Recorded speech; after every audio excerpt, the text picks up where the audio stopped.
Welcome back to our look at Zack Snyder's filmography. And today was doing I believe, the start of his relationship with Netflix, 2021's Army of the Dead, directed, co-written, co-produced, and shot by Zack Snyder.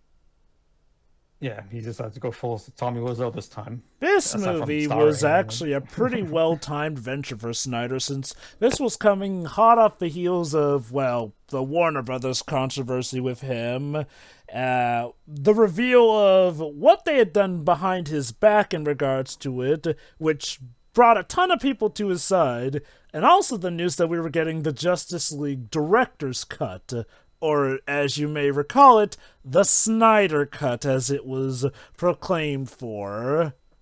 So, Netflix, I'm guessing, seeing an opportunity, especially wanting to add to their streaming bits here and there, hired Zack Snyder to essentially return to his roots with Army of the Dead, which is even mentioned as a spiritual successor to Dawn of the Dead. It's got quite the cast too. It's got Dave Bautista, who apparently really wanted to work with Zack Snyder, and that was the main reason he took the role. As well as Ella Purnell, Omari Hardwick, Anna de la Reguera, and wait, no, actually, we'll get to that when it comes up, when the subject comes up in the movie. Okay. Yeah, go ahead. How many movies have we come across lately where we have to deal with the big elephant in the room? Unfortunately, it's getting a lot more common. Yep. He called it Army of the Dead as a tribute to the Night of the Living Dead series on George Romero. So yeah, you can kind of see this as kind of a return to his roots. Oh, it's completely, as far as I know, it's completely disconnected by those movies. Yeah. So, yeah. There's no The title relation. is an homage. It's not really related to that. The title is an homage. Yeah. Yeah, it happens. All right. I believe we're going to start on the Netflix logo. The Tutum stuff, yeah. Yeah, unless they pull a Disney and replace it in about 15 years. Well, that case, it's just a few seconds anyway. Yeah. All right, then. Start from the beginning in 3, 2, 1, go. Fun fact, while I haven't actually seen this movie yet, Netflix pulled an interesting bit with the marketing. They used an infomercial figure that is very famous in my country, an American chef, which is called Chef Tony, to do a parody of his usual infomercials themed after like zombie meat of his movie. It's kind of like the equivalent if Billy Mays was done used for the marketing of this. It was pretty neat. Interesting. The advertising I remember most for this was when they did a remix of the Gambler song, essentially. All right. So yeah, one thing I mentioned earlier is that Zack Snyder did his own cinematography for the movie, and as me and Pedro noticed when we first watched the movie, for some reason this movie is full of this crap. Out of Weird, focus blurry vision. Yeah. Because your attention is supposed to be gravitated towards the actual screen of the phone for that one. I'm guess. guessing. In that particular case, yes. Let me put it this way, everybody. You remember the scene that was shot specifically for the Snyder Cut, the scene with Jared Leto's Joker, where did you notice how even when the character that was speaking was on shot, they still had blurry for some reason. He applies the same method in this movie. See, notice how there was blurry in that 1 second shot for some reason. Two people just getting married. Must be Vegas. Can you really do that easy shotgun weddings in Vegas like you've seen? Yes. Oh, yes. I'm more curious on one thing. I'm guessing it's supposed to be to create noise, but where does the stereotype of attaching a bunch of empty cans behind the car comes from? Jova? Sorry. What was the question?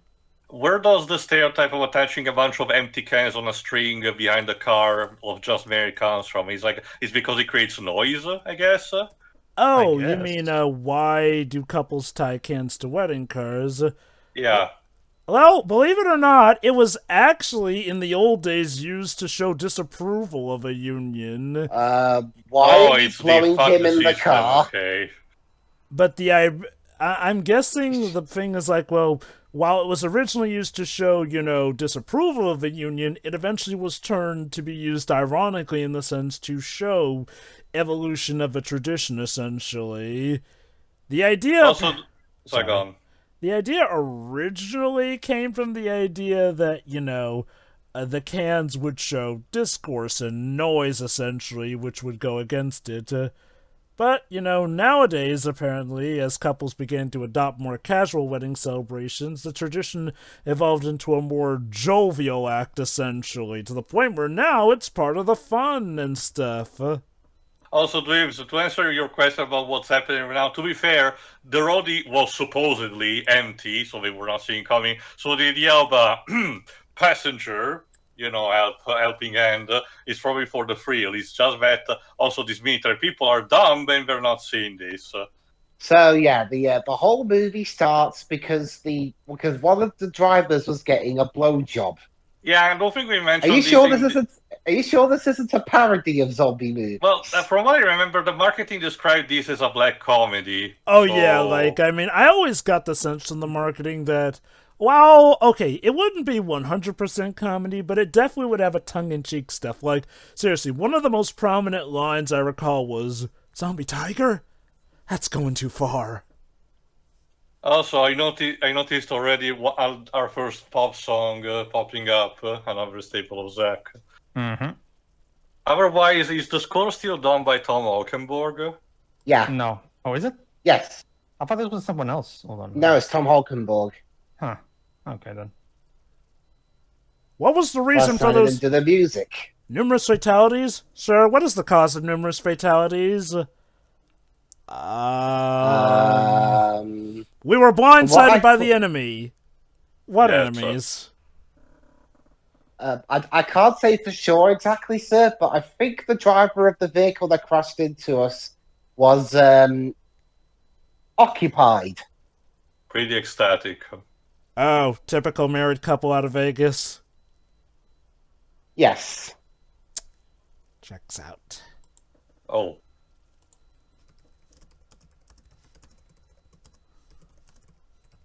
I guess you broke a tooth. Ugh, that's painful. But yes, to answer for sure, yes, Las Vegas is one of the easiest places to get a marriage done because it's actually very quick and easy to do it due to the fact that there's minimal paperwork, and no need for blood tests even. It's pretty much just, hey, you in love, you got the money, bam, there you go, I now pronounce you couple. What do you mean, it? Oh my god. So you guys were transporting zombies for some reason. Okay. Why would you need to transport zombies? Because it's the US government, Pedro. Are you even so remotely surprised? So I'm wondering, is this a world where a zombie apocalypse already happened and these are the remnants from it? I got the if I remember correctly, this is the beginning of it, right? Yeah, I think they were transporting what is supposed to be a subject 0, and because it got loose, that's where the spreading starts. Yeah. Keep in mind, this is my second time watching, and I'm guessing you as well, Dibs. It is, yeah. Yeah. This is my first time watching. Me and Dibs watched this when it first came out on Netflix together, but we haven't watched it since. So this is our second watch. Apparently, this thing over 3 years. Apparently, this thing had a slight theatrical release. Making yes, it made a the Rebel Moon movies had it too. If I had to guess, it was another attempt of Netflix to qualify one of its products for an Oscar. Let's see, it was released in select. Shinkai's new movie Suzume was distributed by Crunchyroll into theaters, so I guess I shouldn't be too surprised. It says here select theaters in the US for a week on May 14th, 2021. It got to the point where the pandemic was only just starting to fade. I find it really pointless to see Netflix only release this for only a week before it comes out on their service. Like, who the hell is going to bother? Because they might as well just wait a week and just watch it on Netflix. I wanted to do it with The Irishman, but there were no cinemas nearby close enough. even if it doesn't apply necessarily to me, Pedro, for other people, the thrill of seeing something on the big screen is enough. I do get guess. it. Like, I mean, look, just now, Disney is once again re-releasing the original Lion King movie to theaters because a lot of people do want to get that chance to see it on the big screen. I'm just waiting. Sorry, go on. I would make an exception with 2001: A Space Odyssey, like I've said before. And Christopher Nolan movies, I will definitely watch on the big screen so I can watch the awesome explosions in 4K. I did see 2001. I did see 2001 in cinemas. If we manage to survive until that point, to draw, I'm basically waiting the long game until 2040 because that's probably the year where Disney's gonna re-release the first Fantasia in theaters.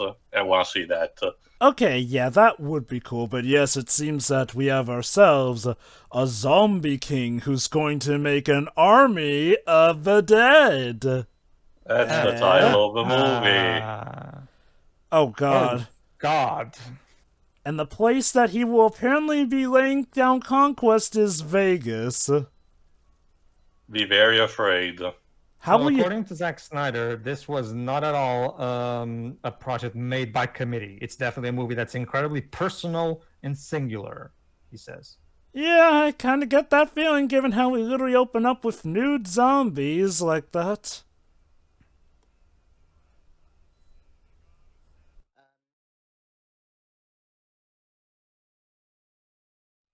So this is a quite slowly remix of Viva Las Vegas from Presley.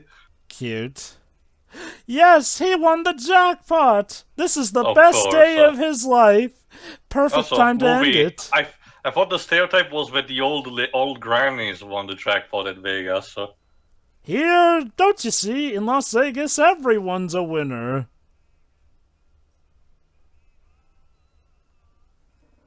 You know, Sorry, Dave Bautista. Hey, Batista. But that's spacing. Ella Purnell. Seriously, it's like an 80s intro They're with these doing spacing credits. for all of It's them, kind of I like think. the Naked Gun credits.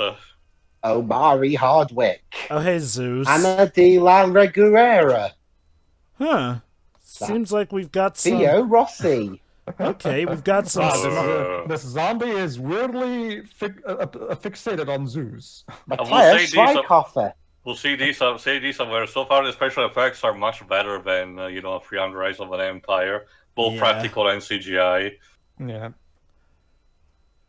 I do recall that being a selling point, that there'd be more practical effects for this. That's the frustrating thing with Netflix. They showcase that they are capable of actually financing very good decisions and everything, but they manage to fuck up so many times to compensate that sometimes you ask if it's even worth it. I guess you could say Netflix is literally kind of like the streaming equivalent of a casino. Chances are you will get a lot of disappointments, but every now and then you may hit the jackpot.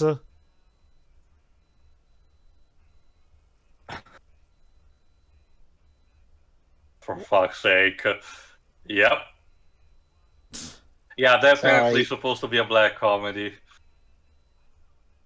Also, I'm guessing this initial montage is to have a bunch of characters being caught up so we don't have to do the whole steps about learning, how the zombies work. That said, one thing that's a bit of a subversion of zombie apocalypses, apparently while there was a zombie And outbreak... parachuting. Oh snap, several Elvis Presley impersonators. Yes, Drova? Apparently, unlike most zombie apocalypse movies, this movie starts with the zombie outbreak more or less being contained to one area. I guess it's a case where the United States manages to quarantine Las Vegas and whoever is stuck there has to survive. Here's Batista. Yay. Batista is the best thing about this movie for me because once again he delivers a performance that is funny while at the same time full of strong humanity. Was he able to salvage that M. Night Shyamalan movie too? Knock at the cabin. Just like here, he was the best thing about it. Yeah. So. I mean, knock at the cabin was fine. It Also- was fine, but once again, Batista was carrying a Well, I mean, lot of. How was Well, Rupert after, Grint? after all, there's nowhere to go but up. Rupert Grint, he was good too, although he Yeah. wasn't in the movie that much. Okay. Also, with all the movies where they have a wrestler playing Santa, I'm surprised Batista hasn't done one yet. That photo Yeah. reminded me. Fun fact: Batista in recent years got inducted into the WWE Hall of Fame, right? And Randy Orton was, which was a wrestler who worked with him a lot, was called to give a talk about him, and he described Batista in real life as a living teddy bear. Aww. Apparently, he's a really sweet guy. IRL. So yeah, that's Carpet one. bombing. Also, MGM. Come to MGM, where we host the latest zombie outbreaks. Now a division of Amazon. Quick, Dave, use the Batista bomb. I don't think that will work on zombies, I mean, it will work probably on one of them, but it's not efficient for groups. but a whole bunch of them. Yeah. You probably... Okay, what wrestler is best known for a lariat? Just knowing. JBL. Yeah, That probably works better for groups. You know, a WWE story about wrestlers having to fight a zombie outbreak. I'm surprised Honestly, we haven't I'm done pretty- that yet. Okay, I could swear there was one, but it was one of those shitty, still direct-to-streaming movies that not many people cared about. Remind me, Debs, did See No Evil have zombies in it? I don't know. I haven't seen See No Evil, or its sequel for that matter. Why is now the rendition of Viva Las Vegas becoming those, American national anthem moments where the singer goes, way over the top? Because it's a sad moment. Are you sure this isn't what Las Vegas looks like normally anyway after someone lost at a casino? Damn. Well, usually the Wait, cleanup's a lot quicker. Please, I watch CSI religiously. I know how things work. Don't worry. Huh. Which one? The main one? Almost all of them, actually. The only one I didn't watch as much was Cyber, but no regular Miami. No, yeah, Miami and New York. Yes, I did. No, well, let me see, because keep going. I brought it up during the Mission to Mars commentary because Gary Sinise praised the protagonist in CSI New York. Yeah, you probably did, but it's been a long time, probably, so I don't remember. So yeah, to deal with the zombie apocalypse, they're going to nuke Las Vegas. I mean, the area is contained and there's nothing else we can do. I kind of get it. Like, Sure, you're gonna have to deal with the radiation for a while, but that's probably one better. That's It's not like anyone's living. It's not like anyone alive's living there anyway. So not only that, right. but Las Vegas is a city that's practically like an island in the desert. In Also, the sense, Batista is a worker at a burger joint. so I'm curious. So that woman and girl we saw, was that like his wife and daughter or something who died in that intro? Don't worry, it will be made clear eventually. Okay.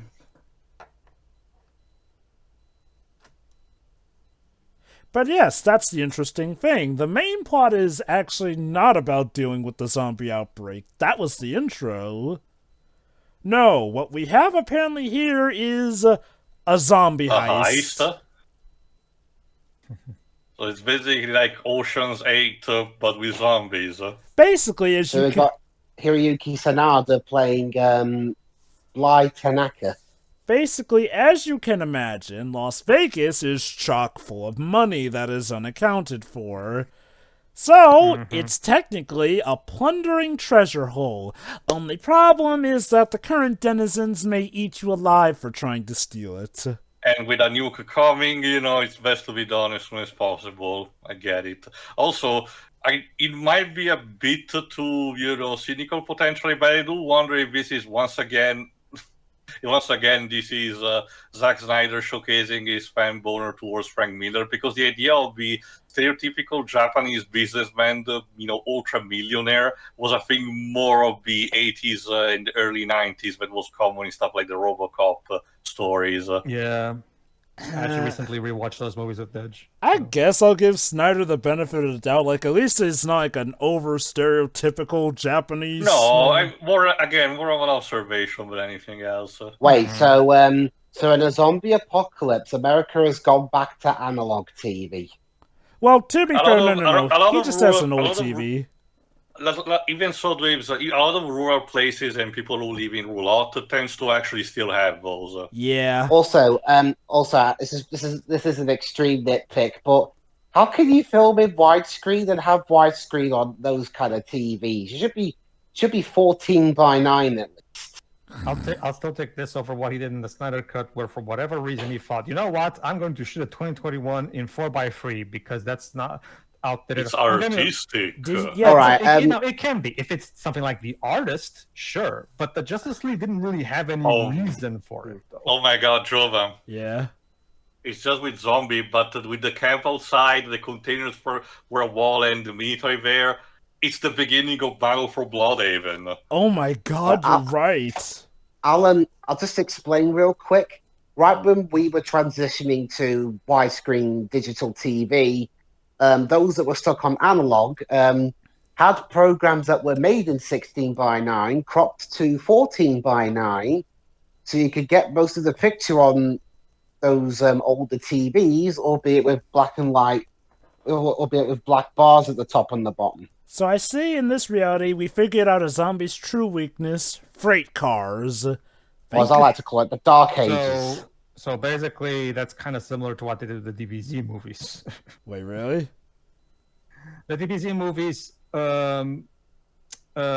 were supposedly meant for widescreen cinema screens, but the footage itself was still made in 4:3, so they cropped it. So okay, if you intended to put this in widescreen screens to begin with, why didn't you tell the animators to animate in widescreen then? It sounds like the reverse. It sounds like the reverse of what happened with the Sleeping Beauty movie when it was brought from theater mode to home media mode, essentially. Sure. But Disney has a history of doing a good job archiving all of their negatives and shit like that, so they still had the original widescreen negative. So. Which is, yeah, I think, shoot, was Disney Plus the first time we ever got to see Sleeping Beauty on DVD? No, on DVD. I can tell you that because I had the VHS, which was in 4:3, and as a result, there were shots where I could only see half of things. Oh, trust me. That much. Oh, trust me. Okay, my deal is for pretty much, yeah, even till now, my family still has VHS tapes essentially. So we never saw the need to get any of the DVD Disney re-releases. No, it was only after getting Disney Plus where I finally got to see Sleeping Beauty, and I went, oh my God, there's whole chunks of this movie I've missed. When it came time to release the movie on the Platinum Edition DVD, because it was a line of DVDs Disney was doing at the time, they went back to the original negative and just remastered that. Also, yes, I'm seeing some pandemic parallels. Yeah. Yep.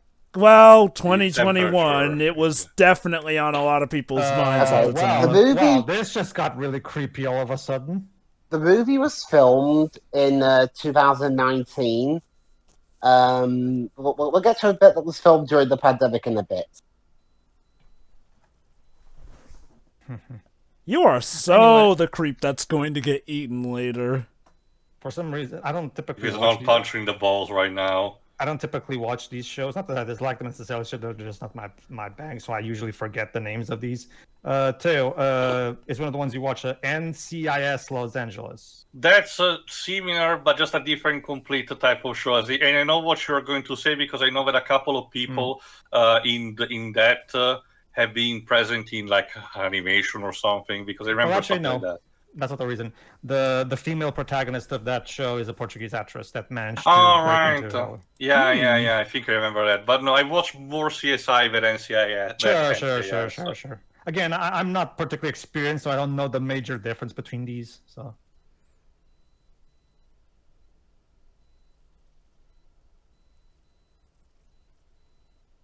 But we're in Vegas. Isn't it all about taking chances? No, this is post-apocalyptic Vegas, though. Let me check who Gita is played by.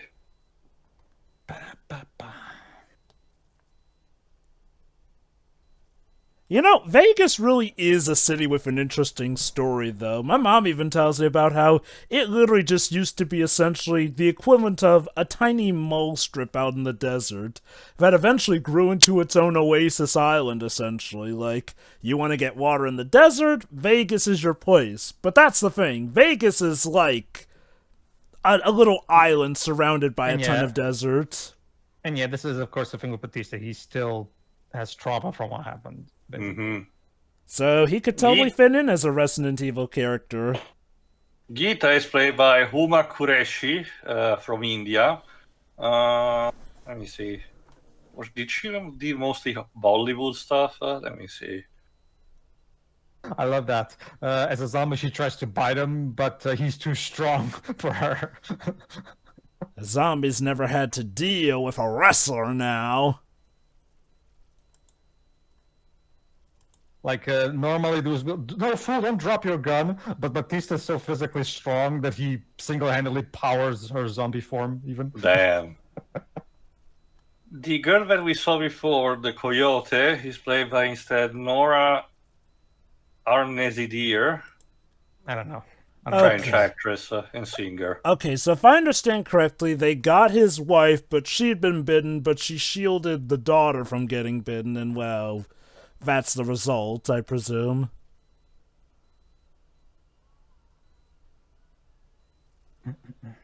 I can imagine that has kind of strained their relationship. Mm-hmm. Even if it is what he had to do. Symbolism, the picture of his family shattered.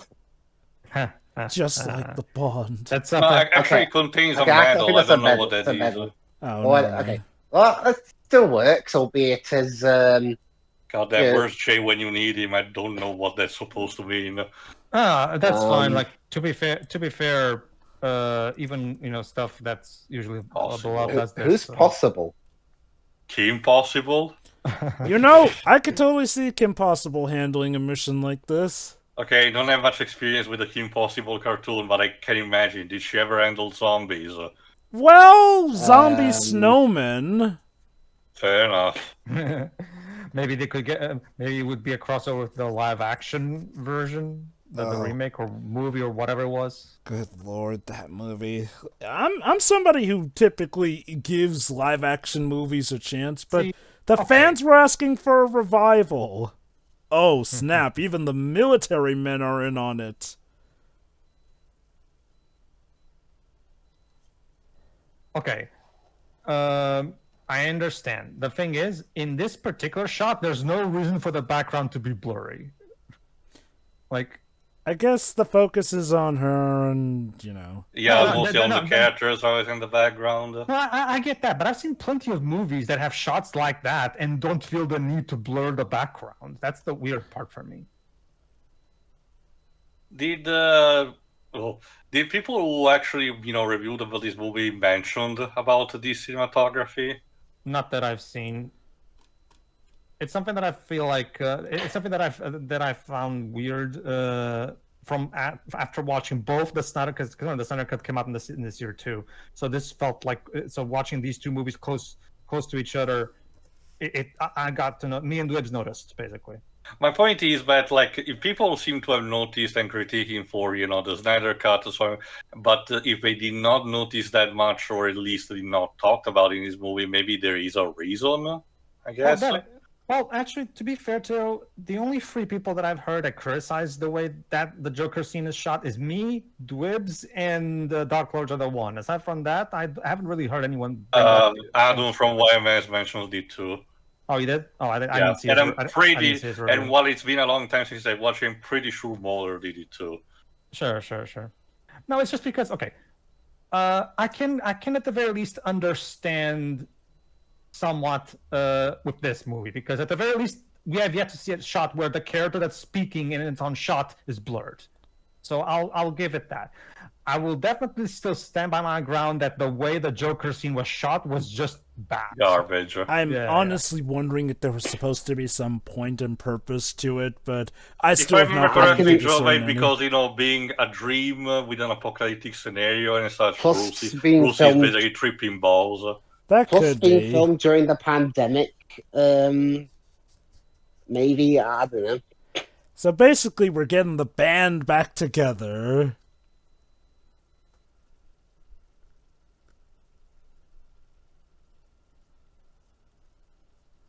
Aw, he's a therapist.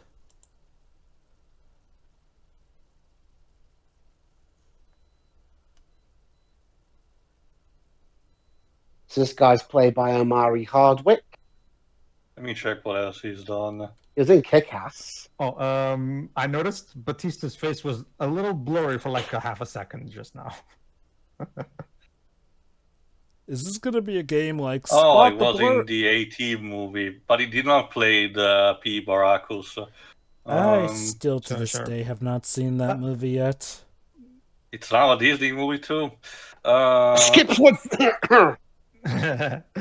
Yeah, that's not much of a confidence. Oh, he was in one episode. There we go. This is something I can explain earlier.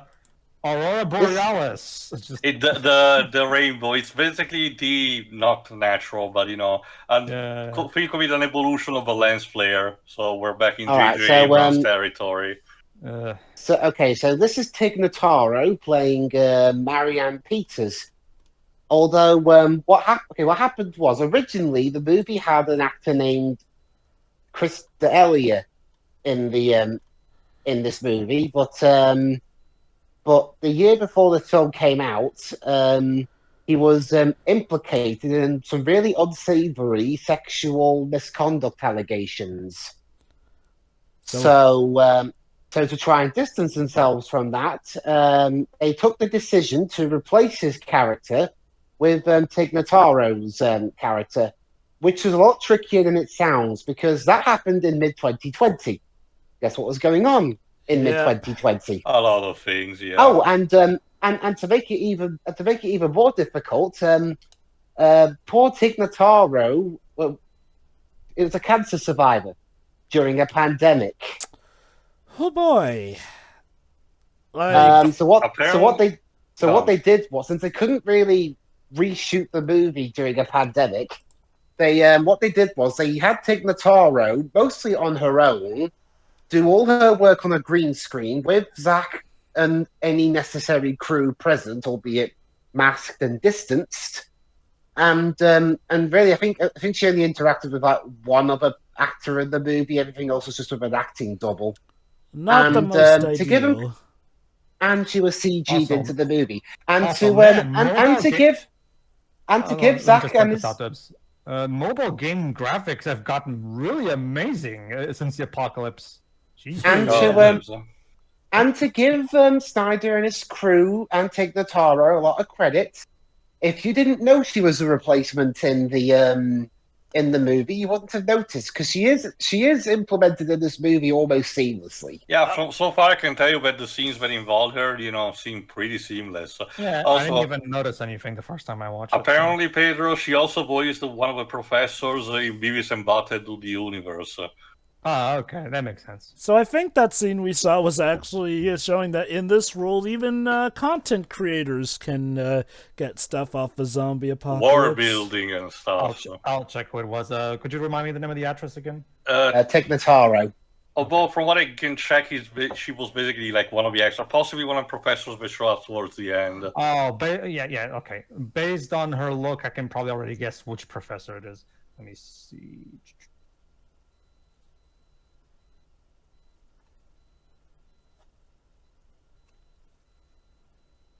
Oh, it just says professor. Planet of the Gods, in case you're wondering that word. Yeah, It just says professor on the credits, but I'm willing to guess it's the one that was giving the seminar on political correctness, probably. So this is Matthias Schweighofer. I think I probably watched that too. It was close enough. Isn't he the director of Army of Thieves? Yes. Which also came out in 2021 and also is a heist comedy movie. In fact, Army of Thieves is actually based on a story he wrote with Zack Snyder, so I wonder if this was him doing old Zack Snyder a solid, given that... It's a prequel to this, yeah. Oh, it's a prequel to this. which was done after this, if I understand correctly. Yeah, or yeah, around it the was same filmed. time. Well, it was filmed. It was filmed between October and December 2020. Well, Zack Snyder did wrote part of the story, apparently. Who wrote the Mhm. story. He even helped Yeah. produce Yeah. that movie too. I haven't seen it yet. So it's time to dig up your past. See, Joe, let me clarify what I was talking about. See, the thing is, Jova, it's one of those things for me where it's not as bad as that scene, like we've said just now, right? For me, it's one of those things where I've seen so many movies that have so many shots that are about the same. Like, but you see, like there's so many shots in this movie where there's no need to blur the background and he does it just cause, and it feels weird because, like I said, Rebel Moon doesn't have this thing, so it feels like in 2021, Zack Snyder really was trying out this technique just to see how it turned out, I guess. Mhm. I'll admit, for me, normally it won't bug me as long as, stuff that should be in focus is in focus. What else is done with other stuff, I'm usually fine. But I'll admit, stuff like that Joker scene, that does get on my nerves because, okay, even if it is the point of showing that it's trippy and it's like a dream, because it probably is a dream, oh boy, did it get obnoxious. See, here's the other thing as well. If you're someone who cares about the technical aspects of filmmaking, like set design, for example, right? Like, I'm sure there's a lot of really cool set design that was in this movie, but Zack Snyder goes out of his way to make sure it's all blurry and we can't see how good the set design construction is. Okay, You know what I mean? let me check the budget.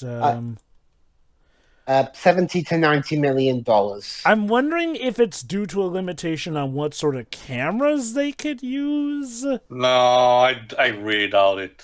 Really?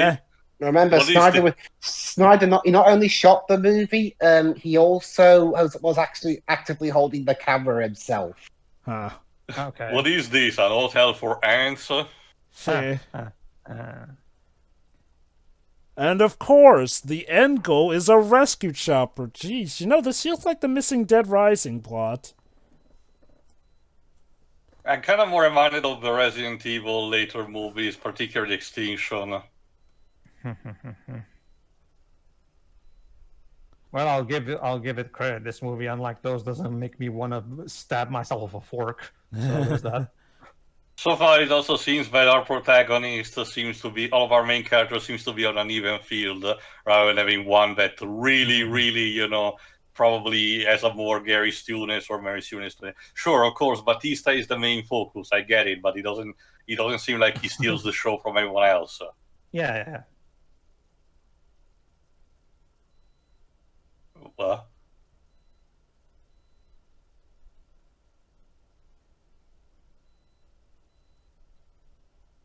Oh, there you go. See, now we can see the background fine. Oh, nope, never mind. Spoke too soon. Okay, one thing that I did like to do while watching movies that were made around the time of the pandemic was I like to multitask. Focus on the movie, but also try and figure out, how did they manage to get around the COVID issue while filming the movie? Like in Jurassic World Dominion's case, was they just put everyone in a bubble. Basically got everyone, anyone who needed to interact with others, they had them in a bubble together, that regard. Oh my God, so Jova. basically no leaving the bubble, like, at all. Yes, It really is a bit like a kind of the Battle for Bloodhaven. One of the subplots is about a group of people wanting to, enter the city and get information or, some type of loot with an extraction. Including a later. vault underground, too, like with the Again, atomic considering knives. Zack Snyder is a fan of DC Comics, I do wonder, even if Frank Miller was not involved with that. Okay, Marianne, not for nothing, but isn't smoking near fuel a bad idea? It's part of the risk, Dweebs. Fun fact. Batista, after this, if I'm not correct, I think this is like his first voice role. I think, or maybe like he was the villain in The Boy and the Heron, the latest Hayao Miyazaki movie. Huh, Dave Bautista for a Studio Ghibli movie. The Parakeet King. Remember, Jova, the entire thing about the English dubs of Ghibli movies is Ghibli used to get as much celebrities as possible to get weird roles. To be fair, if I remember correctly, I think they do the same thing with the Japanese side. They also get Japanese celebrities. Oh no, I was just mentioning because you see a lot of people you normally want to associate, like Liam Neeson, for example. Imagine John Cena in a Studio Ghibli movie. I mean, at this point, He'll play. They'll probably play an invisible character or something. And again, it showcased to us that Robert Pattinson can do interesting, voice impressions. Oh, that's Robert Pattinson has been well regarded as a great actor for a while now. So. Dude has come a long way to try and since he escaped Twilight. Yeah, he himself has said that he hated making those movies. So how funny, he went from playing one Batman to another. And remember, even before the Twilight movies, he was in was it Harry Potter? Goblet of Fire, if I remember correctly. Yes, sorry. And he was good in that. So. Also, I'm sorry, guys. Colin Jones has quit the movie. Oh. Is he gonna get shot on the way out, like the guy in the first Suicide Squad movie? He plays Damon. He's just left. I'm not sure. I can't remember what happens to him, but we'll get it. I'm guessing the idea is that he's supposed to be that one team member is like, hey, wait a minute, we're going up against literal zombies. This is insane. And probably not. Anna de la Reguera. Let me check her. Jova, like if Shuri were here, I would totally go like. And by the way, Shuri, no, it's not your eye getting tired. No, the movie really is that blurry. I think the way it's pronounced this will be Ana de la Reguera. I will give him credit. Well, they do. She was in Nacho Libre, that movie with Jack Black. I'll admit, maybe it's because I'm not as familiar with all of them, but I'll admit, it seems like a relatively well-mixed cast. Like, you got some heavy hitters, but you do have some lesser knowns. Heck, apparently some of the main antagonists are legit played by, stunt people, essentially. If it helps you, Jova, Rebel Moon is kind of the same way. It has also a good diversity in cast and a mix of both big names as well as people who are not, like the main characters played by an actress who technically does have a career already before these, but she's not like particularly super well known or anything like that. Mm-hmm. Also, Ana Reguera was apparently also in Cowboys and Aliens, the 2011 Jon Favreau movie. God, the movie that apparently ended Noah Ringer's career and supposedly had Harrison Ford of all people in it, and somehow managed to suck. Joe, I'm pretty sure by the time that movie came out, Last Airbender had already done that. I still have a guilty pleasure for it anyway, but Morgan will eventually get to it.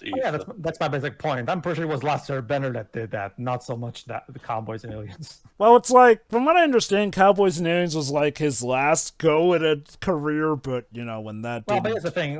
Probably by the time Last Airbender came out, he was already contractually tied to that movie, probably. So maybe. Miss Coyote, please. I haven't seen Cowboys and Aliens, so I wouldn't know anyway. So.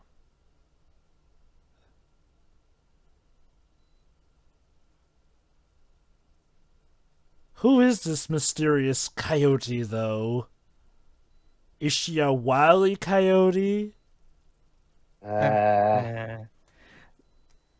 Unfortunately, we don't have the. God.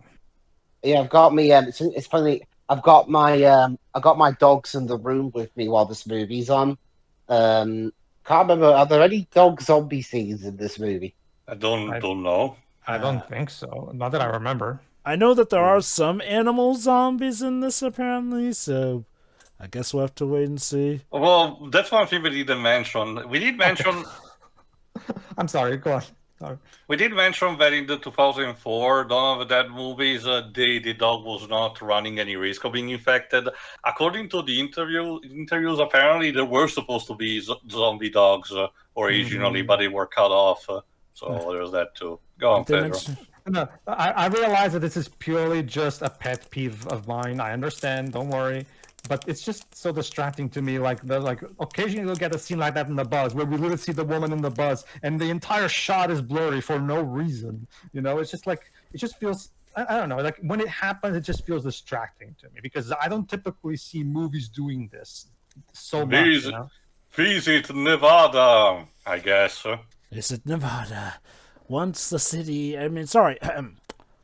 state best known for the best casino area in the USA, now known as the state that has the zombie capital city. Mm-hmm. Shoot, And like I said, sorry, go on. Shoot, I wonder what new city became the city of untold gambling once Vegas went down. Los Angeles, maybe? I don't know. I'm gonna say Detroit. I kid you not, Nevada really plays into the gambling stuff. Like, I've been to the airport there. There are literal roulettes, not just in the airport, but in the bathrooms too. Jesus, talk about being desperate. And like I said, I still stand by my position that the blurriness does hinder appreciation for the set designers and their work. Oh, she is called Lily Coyote, Jova. Oh, there you go then. Shoot, was that Snyder being cheeky? Possible. Very possible. He did work for Warner Bros. For a lot of years, after all. Interesting to hear that he... after watching Dawn of the Dead recently and now rewatching this, it feels very similar. Although I will grant that I do like the dialogue in this movie better than the one in Dawn of the Dead remake, honestly. I will say, I do wonder, what exactly is Zack's relationship with Warner Brothers? Like, obviously, there was no love lost between them, but apparently they were willing to bury the hatchet enough to let him make his Snyder cut. Yes, Jova, but remember, despite that, almost 90% of the people at Warner Bros., did not wanted that and detested, apparently, him doing it. So I get the idea it was more of a case that as soon as he was done with that, they departed amicably via, creative differences. Yeah. The main reason the Snyder Cut got made at all is because they were starting HBO Max, and they saw that it was a very quick and easy project to get made quickly and put it as a big exclusive thing on HBO Max. So they thought, okay, fine, we'll do it for that reason then.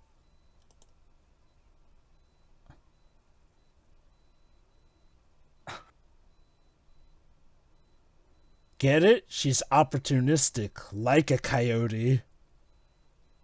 And the reason they got in is because they want a bit of money for themselves to actually, my God, it really is like Battle for Bloodhaven with the people outside the city wanting to find either their belongings or find a way to get, to other places. Holy shit. The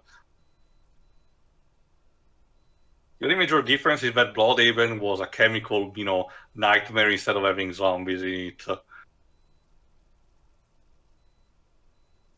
If the twist is that there is a secret bunker where people are experimenting, I'm not sure I'm going to react.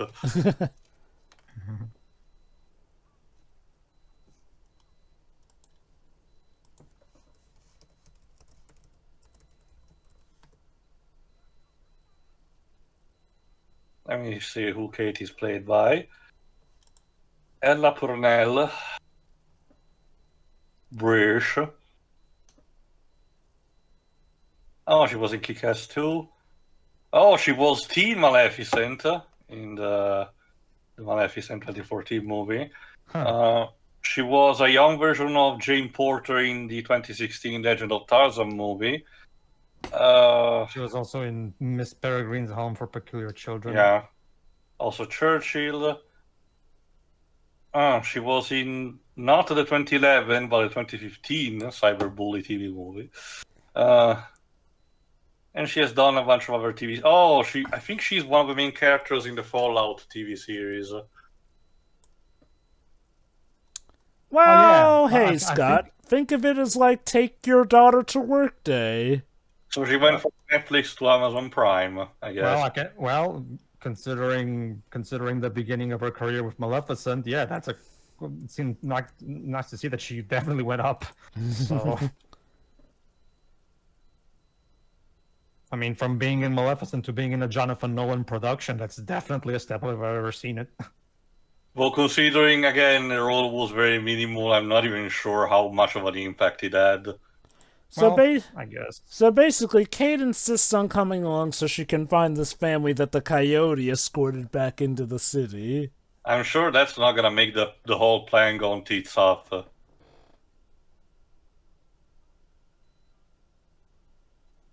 Wow. Oh, he's even politically incorrect, so you really want to see him get eaten.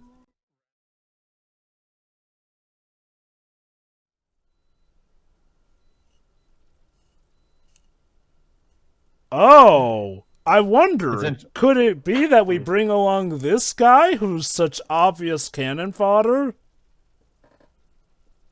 Nothing goes better with a zombie movie than a cup of tea. I'm guessing, Joe, you were taking a jab at the whole, actually, Mexicans really love Speedy Gonzalez thing. Oh, I think how the scene was presented, it was generally him just using some casual racism. Pretty much, yeah.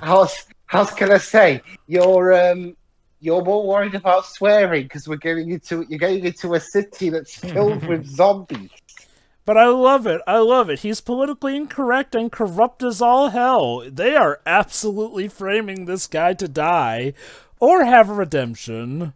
To be fair, the leader of the Mall Guard in the 2004 Dawn of the Dead movie did start like a complete jackass, but genuinely had a bit of a redemption arc. For the second half. I'm pretty sure it's not gonna happen for this guy, but who knows? It's possible. I actually forgot if he's talking about it like it's his penis. It's funny. Or his wife.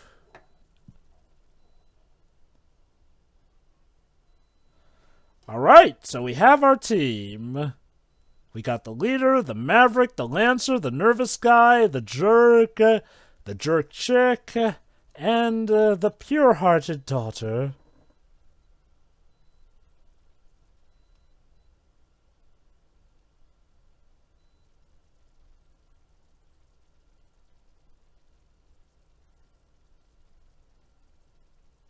Well, at least they decorated the tunnel. How nice. Why didn't just put warning signs over saying, "Don't go through here, you fucking dumbasses"? I guess the idea is, hey, if you really want to, your funeral. I'm more interested in the fact that, a couple of these team members are very specialized for the job. Like, one of them is dedicated into actually just opening the vault. So I do wonder what's going to happen if some of them actually, get killed before reaching the point. That would definitely make a mess of things. Let's see. Welcome, don't flash me. Welcome to Vegas. Imagine the smell. Ooh. So apparently, our first class of zombie are the Shamblers. So you don't want to close the door behind you? I was going to say, I thought it was meant to stop to keep the zombies in them. I'm guessing they'll close it when they're all clear.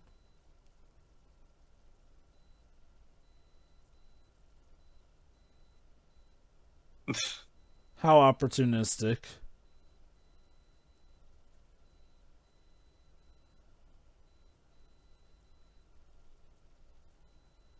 I do wonder, considering this particular ragtag group, the fact that each of them has very distinct personalities and roles, I also do wonder if Zack was at least inspired by James Gunn's, take on the Suicide Squad, which came out a few years before this. Okay. I'm not sure. Well, Joe, but you answer first. Yeah, James Gunn did the first Suicide Squad as well. No, the second.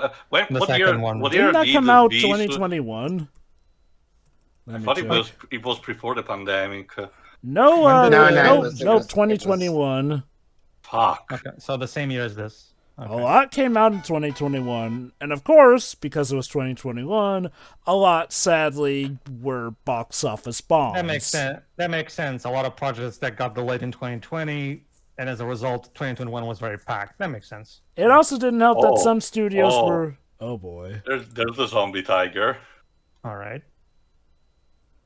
Were Siegfried and Roy having a show during that point? Maybe. They went for a pretty long time.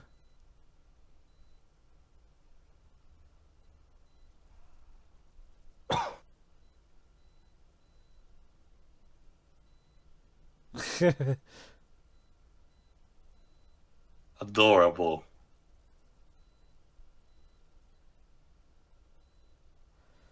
I love how the two youngins are basically treating this like the time Well, of their bye. life. It's a take on the Gen Z stuff, Joe, more than anything. All these kids on their social media all the time. Gen Z, Generation Zombie. No, but that's just the thing, Jova. Like, if you ask me, Zack is at his best when he's handling a simpler movie like this, Mm-hmm. rather than trying to be deep about God. You know what I mean? Oh, I definitely agree. Like, it's a simple plot, but it's got a good cast of characters, plenty of whom we can use to, give all Yeah. these different and colorful personalities to bounce off of each other on. Yeah, like I said, this feels like a return to his roots, and like I said, this is something that he should consider doing more of instead of constantly trying to make deep statements about God and shit like that, right? So, Okay, Bert Cummings, the asshole security guard, is played by Theo Rossi. Theo, sorry. I was in one of the supporting characters in the Luke Cage series. Let me see. Oh, great! He was in the House of the Dead 2 movie. Ugh. Huh. The first Cloverfield. Oh, so he's something of a horror veteran. What? There we go.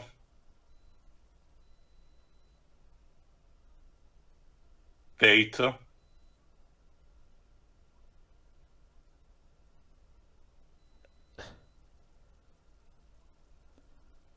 They're leaving him as bait. Cute. Yep.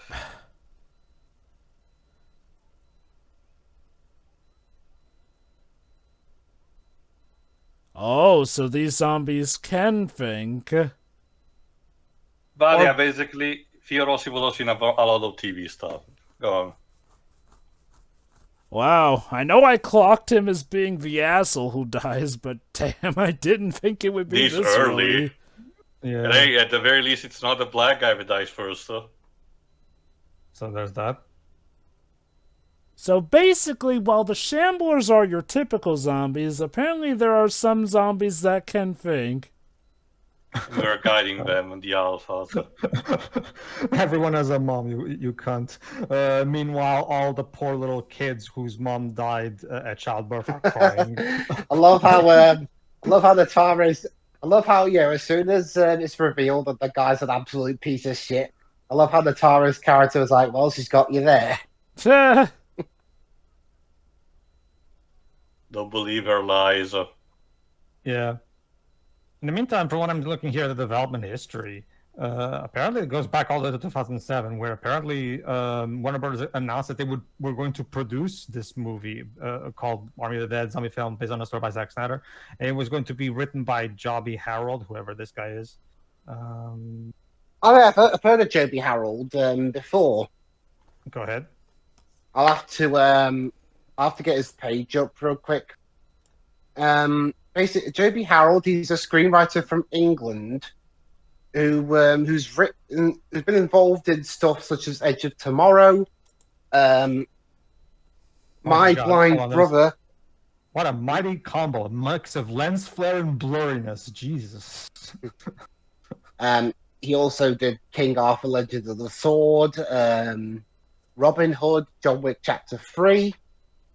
This film, Transformers: Rise of the Beasts, The Flash, this year's Atlas, and next year's upcoming Novocaine.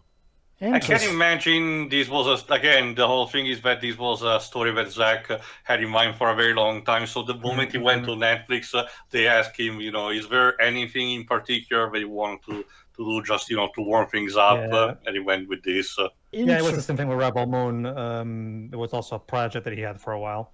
Interesting. In a statement, Snyder said he wanted the film to feel similar to his previous projects, Dawn of the Dead and 300. I can see the Dawn of the Dead comparisons; they're obvious, but not really seeing the 300 comparisons. Like if it's supposed to be a small group against a massive horde, I would have get it, but it's supposed to be a getting extraction, getting it out type of thing. This is interesting. The zombies didn't just simply go down and eat him. They took him in. It's like what the coyote said. They're using that as a trade. They're giving them that bait, and apparently it's gonna, appease the alphas for a while. Oh no! She's vanishing into the blur with her magic! So I take it that's like, I don't know, the Zombie King's queen or something, since she seems to be top dog. I think the coyote mentioned, again, one of the alphas. Supposedly zombies who control them. Yeah, it's exactly what I was saying earlier. It says right here, Zack Snyder said that this was not a sequel to Dawn of the Dead, but rather a spiritual successor. This is interesting. So zombies who can barter. I don't know if I've ever come across a movie with actual talking zombies. A couple of Romero movies, to be fair, to answer immediately to you, Waves, a couple of the Lucio Fulci movies, the one that me and Pedro talked about it in Dawn of the Dead, did add the concept of zombies talking, and trust me, it's as silly as you can imagine. One of the movies, Zombie 3, literally ends with a zombie DJ proclaiming at the radio, for all of us, this is like day one, the world is ours, or something like that. But forgot what I was saying. Fuck. So basically, by giving the zombies Cummings, essentially, they're like, okay, y'all are cool. We won't eat you for now. Yeah, okay, there you go. A couple of the later Romero, in similar movies, did explore the possibility of the zombies being impossible to eradicate, and as such, humanity having I see what you did there, Zach. Larry's magic. Larry Fong, because Larry Fong, Zack Snyder's usual cinematographer. But since Zack is doing his own cinematography here, he had Larry Fong in it as a cameo picture. I mean, that's cute enough. But yeah, basically, a couple of the later movies did explore the possibility of humanity having to learn how to coexist with the zombies. Yeah, notice here, the guy on the right is in focus, but Batista is not. So both of them were talking to each other, but like... well, isn't that because, that's the actress that has been replaced, and now she's standing on a green screen? Oh yeah, that's right. I forgot about that. I wonder if maybe... See, the thing is, the implementation is so well done that I even forget that was the case. Okay, I'm wondering if some of the blurring was done to mask scenes where she's obviously not in, to make it maybe a bit so that they could have stand-ins, essentially. Maybe drama, but a lot of the scenes did not involve her. Yeah, like, for example... The blurriness is present in a lot of scenes that don't involve her, so... The closest I can imagine, Joe, is the fact that they did it for a couple of that, and then they just applied to the rest of the movie to make it seamless, but it feels like a stretch. That's pretty much my theory, is essentially the idea from the get-go was to have it so that she could be slotted in, and then they did it in other sections so that bit wouldn't stand out as much. It's feeding time. Yeah, I guess that can potentially explain things for this movie, but what was the Joker scene's excuse then? Jesus. Like I said, I thought it was because, being a No. Go on. I thought it because, being a dream and, having Bruce hallucinating an apocalyptic scenario, maybe it was because of that. I guess. It's just that, like when you're watching it, like it feels so distracting and I can't even... Oh. What happened? I think the top dog is here.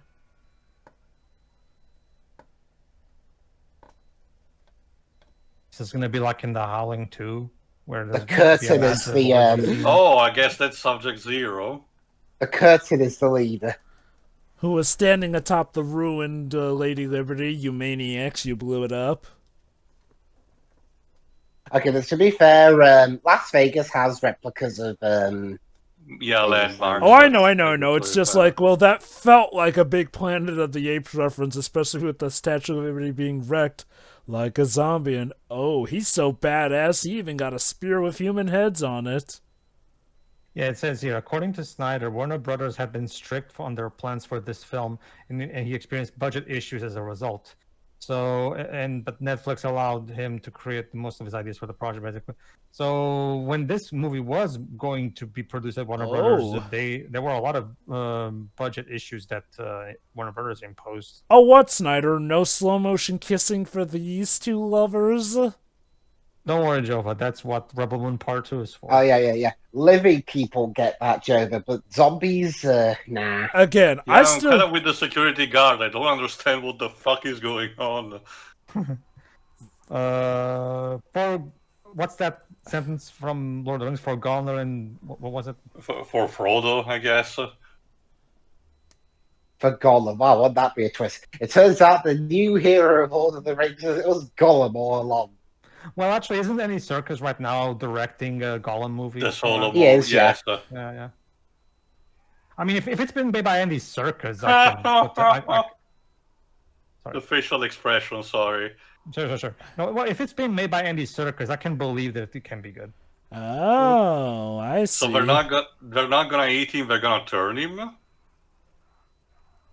Oh no, they're just gonna eat him, okay. I dare you to, let us watch him get mauled and destroyed, like ripped apart. Nah. Wait. Or maybe they are just gonna have him be turned, essentially. Like, I'm guessing we'll learn more about how these zombies work, which, okay, I'll admit, the idea of zombies actually bartering with humans doesn't seem like too bad an idea, honestly. Like, shoot, imagine like a crime movie where mafiosos are doing business with zombies as sort of an in-between for some of their illegal stuff.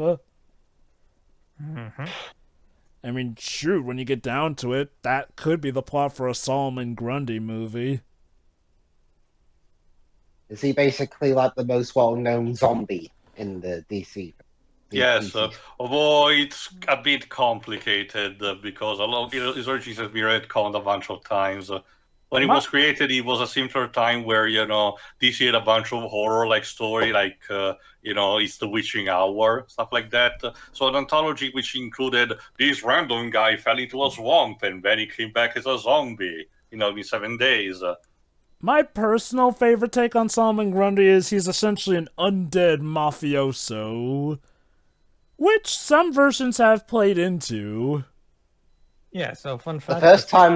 The first time I heard of Solomon Grundy actually was when I was watching this video where someone edited Superman into turning heel and joining the Legion of Doom, and he cuts like a wrestling-like promo.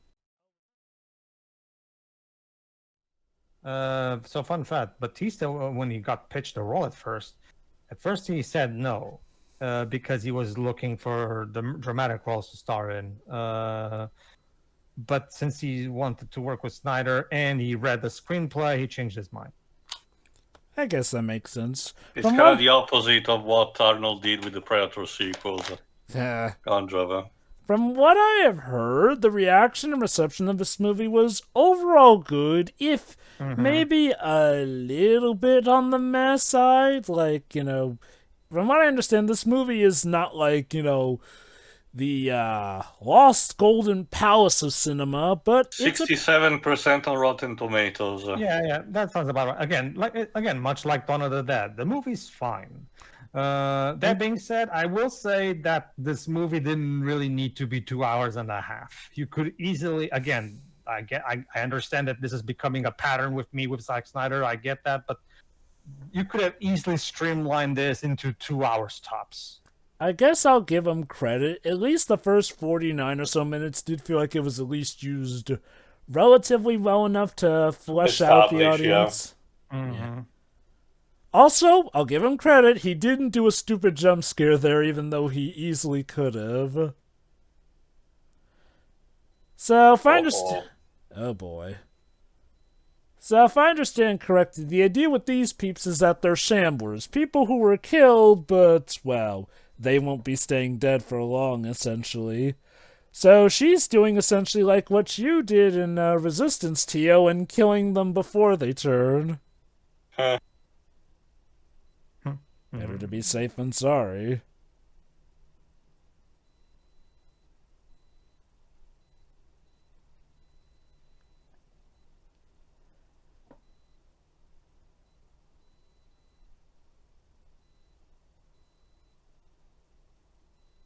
Aw, they're sleeping. Just tug them in bed. Goodbye, zombie. They're so cute when they're not trying to eat us alive. Fuck's sake. Also, girl, not for nothing, you're dressed like Miguel Rodriguez from Aliens, and well, Miguel doesn't have the best track record of surviving movies. Just saying. Turned into a quiet place now. Huh. Well, now they're awake.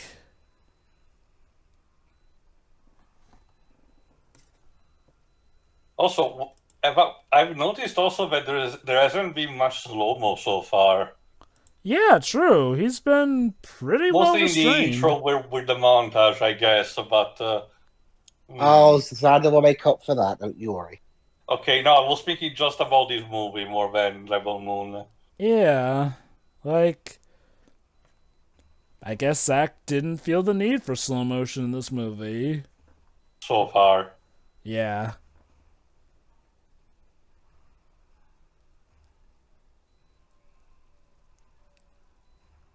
Yeah, the song's not very horror-y. It's more like action with a little bit of horror in it. Mm-hmm. Definitely does get down that vibe. It feels like essentially a later Resident Evil movie. Game. Although, shoot, I guess the movies could have. No, again, I am more reminded of a Paul W. Sanderson Resident Evil movies, yes. Didn't a Resident Evil thing come out in 2021? That was either the Netflix series or Welcome to Raccoon City. Let me check Resident Evil. Either case, it wasn't good. Yep, Welcome to Raccoon City. Yeah. I was going to say, I've heard better things about Raccoon City than the Netflix show. Yes, it's like we mentioned, it's the sad part. Despite everything, they progressively get worse. You know, Welcome to Raccoon City is a sad case because it gets a lot of little things right from the games. That's the thing, though. It's just the little things. The big things, though, are so damn wrong, but that's another story for another day. Okay, well, if one thing, it is okay. All right, I'm not the kind of person that's like, oh, you should raise your standards, otherwise you're a sheep or something like that.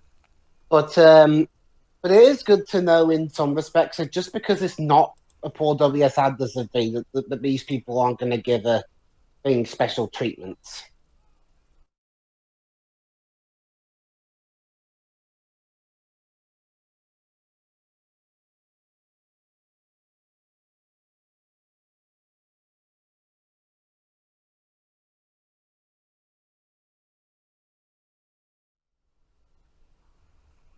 Oh, nice shot. Of course, leave me behind. Like I said, she's dressed like Miguel Rodriguez as she was in Aliens, and Miguel Rodriguez kind of makes it a point that she often does not survive in her movies.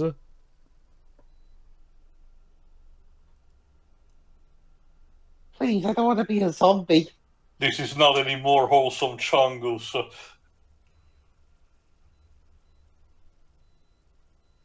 Well, that's one way to go out in a blaze of glory. Yeah, I'm pretty sure she's not coming back from that now. Let me see who's Gasman is played by. Raul Castillo. Let me see. I heard these. I heard them already.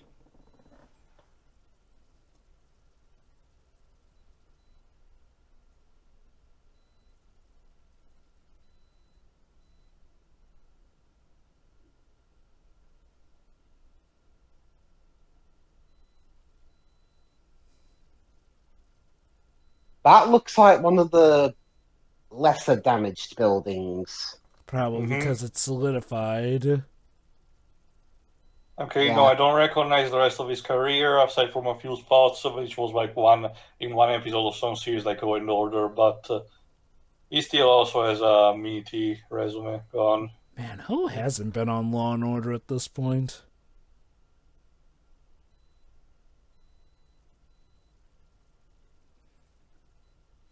I'm sure it was a fine hotel before the remodeling. There's even the manager. Well, was the manager. Yeah, Batista went just full Karen, I guess. Like, come on, Batista, I'm sure he would have taken your coat just fine.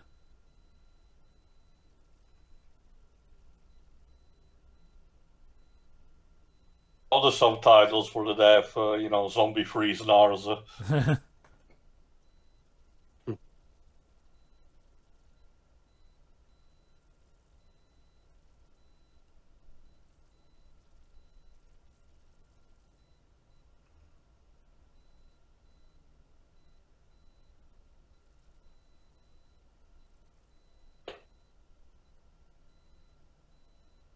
Olympus, eh? And It's the leader... the hotel that the zombie leader was actually looking in the intro, admittedly. Yes, when he was looking at the statue of Zeus. Suspicious. The zombie is a big Greek mythology geek.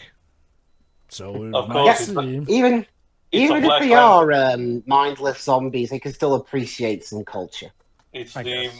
the zombie version of Maxi Zeus, the Black Lantern version. Wouldn't that be so interesting?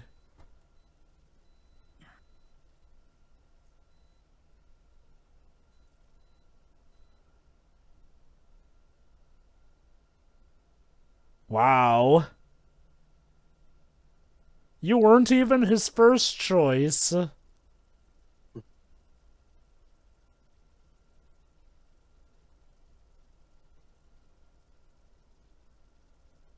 So yeah, they are legit not the first team he's tried this with, which means, third time's the charm?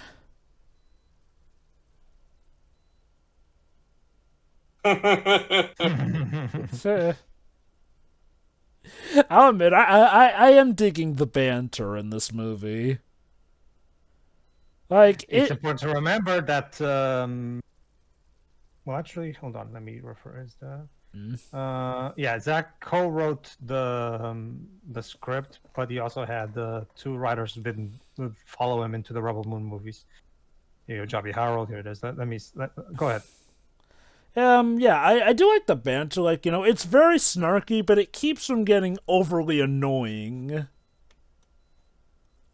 Okay, what about Joby Harold?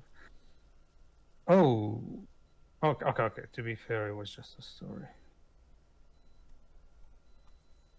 Jova. Yes. Have you seen Transformers: Rise of the Beasts? No, I have not yet. Because I think this was the scene in which there was like the only time Tig actually interacted with an actor from the movie. Because Joby Harold, the guy who was, involved as a writer for this project with Zack from the very beginning, like I've just described. After this, he went on to write Transformers: Rise of the Beasts and The Flash. Oh, okay, to be fair, with The Flash, he was only a story writer, not a script writer. He really has a hate boner for that zombie tiger. Again, Yeah. Rise of the Beasts, though, I wasn't good. I thought it was really meh. Okay, when it comes to Rise of the Beast, from what I've heard, Bumblebee was loved. Rise of the Beast was not as loved, as in, I've heard... I saw it get mixed reception. Some people liking it, some people loving it, some people loathing it, or some people being just and then other people saying it's essentially just a commercial for G.I. Joe, apparently. Yeah. Because I was saying, I don't know if Pedro was off commentary, But Rise of the Beast, I think, is the first example of just because Michael Bay's not that involved, don't mean we can't get mediocre Transformers movies. Oh, Dribs, I don't think anybody ever said that. Dribs, we already found that out with 2012's Battleship movie. You sure that was a true? Well, remember, he was not involved. It was just that they based it off of him and did it too. Here's another example: the 2014 and 2016 TMNT movies. I like them both. Fine. Aww, father-daughter bonding. As huge TMNT fans, me and Dej are not fans. I mean, I prefer the second movie over Mutant Mayhem. Oh, so do I. But man, that's so not a hard bar to meet. I remember liking the second those live-action TMNT movies, but yeah, no, I'm not impressed with Mayhem. I haven't seen it yet, but I'm in no hurry to. Well, okay, here's the thing about Mutant Mayhem. My problem with that movie is that it's not really a TMNT movie. The characters are not written like the actual characters that we've come to know. Like, you might as well have made this an original film. You know what I mean? Anyway, back to this movie. I was trying to talk about the other writer from this movie, Shay Hatton. Before this, he wrote John Wick 3. One of the writers, at least, right? After this, he also did Army of Thieves. This is the prequel to this. Yeah. Day Shift, whatever the hell this is. John Wick 4. So this guy wrote for John Wick. However, right after that, he was one of the writers for the Rebel Moon movies. Oh my. So we already know from John Wick that this guy can write good.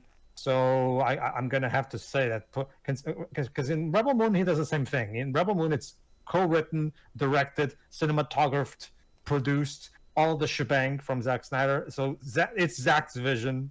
So I'm gonna put it on him. Okay, I also do like how we don't go into, the daughter irrationally hates the dad. It's like, as she mentioned, she has no hard feelings against him killing her mother and his wife. It was that he, I guess, assumed he thought he was the worst, so he distanced himself from her, and well, yeah, that did not go well. Mm-hmm.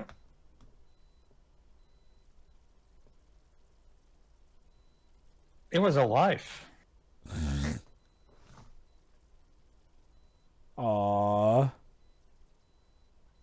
What is artisan grilled cheese? Sorry, can you repeat that, Waves? What is artisan grilled cheese exactly? How's that different from any regular cheese? I don't know. Artisan? It's artisan, whether that means. Well, artisan is, again, involves, like it has to do with making stuff like handcrafted stuff, right? So that's probably what they mean, like handcrafted gourmet grilled cheese. Let me get the actual proper definition. Oh, I get it. It's one of those. This cheese is not industrially made by hand. Yeah, right here. Yeah, artisan comes from the Italian term artigiano. Artigiano, thank you. Is a skilled craft worker who makes or creates material objects partly or entirely by hand. Yeah, so exactly what I said. Yeah. All right, the power's back on. I think, okay, when you think artisan, you automatically think the word art, but I'm wondering if there's some kind of root where it derives from the word hand in some way. Maybe it's handcrafted art in that sense? Okay, while obviously, being associated with different things, artisan in my country is mostly associated to pottery and carpentry. So working with clay and with wood. So, maybe you can consider them offshoot of the art. Yeah. Yeah, no, I'm actually seeing right here, like furniture, decorative arts, sculpture, clothing, food items, household items, and blah, blah, blah, blah. There's basically an entire point when it comes to food in my country to make it as genuine as possible. We, complete with the denomination protected by European Union. Yeah, right here during the All Middle right. Ages, the term. Sorry, go on. There's the vault. Time to get to Get it? Swashbuckling. You mentioned before. Now we're incorporating the Wagner music. Yes, I know.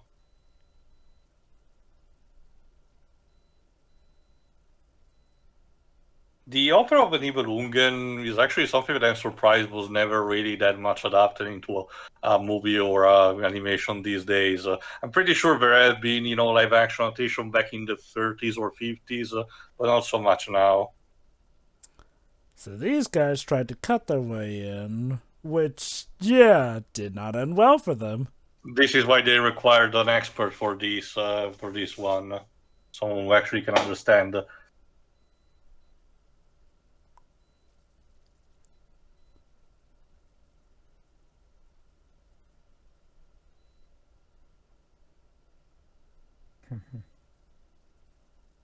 I don't think we're in Triangle.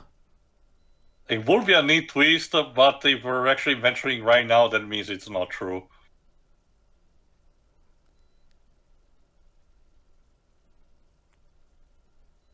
Like, I'm pretty sure... Okay, there are products like I Divine Cybermancy that do this kind of thing, the cycles of guilt and being trapped in a loop despite everything, but I'm pretty sure this is more played for comedy.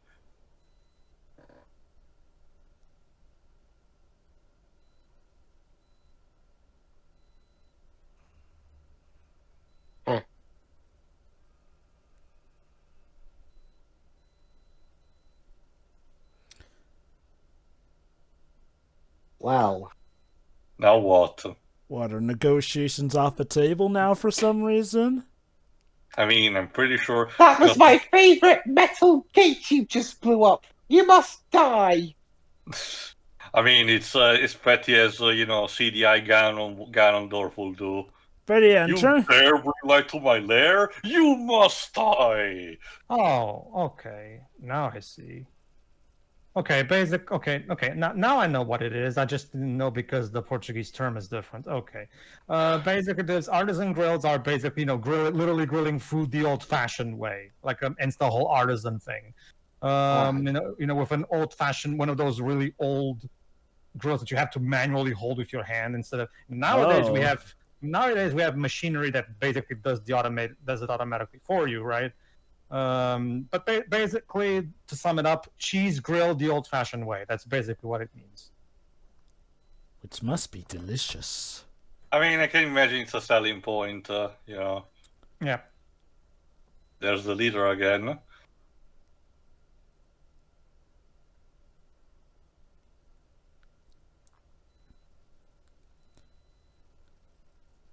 Oh, there we are, the three. He's been keeping them alive, though. Or they were just hiding. I don't know. Let me check actually who the leader is played by.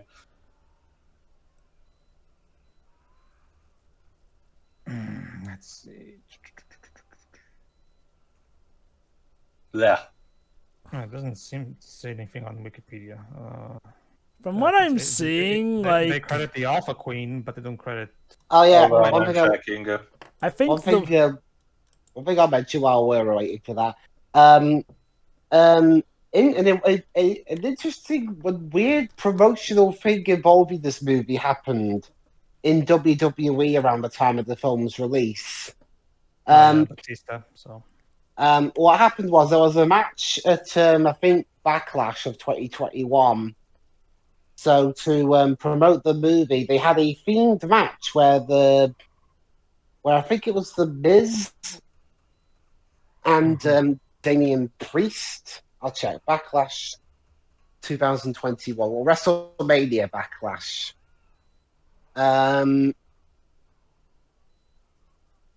Yeah, it was Damian Priest versus The Miz. They were in a zombie lumberjack match where the lumberjack match is basically a bunch of wrestlers surrounding the ring, and you can't. Every time you try and leave the ring, they just toss you back in. But in this case, to fit the theme, the lumberjacks were zombies. Well, they were played by trainees at the performance center, dressing up and acting like zombies. Anyway, And it was interesting. I found the actor of the leader. They're gonna give him a name later. I just not mentioning now because it might be slightly spoilery.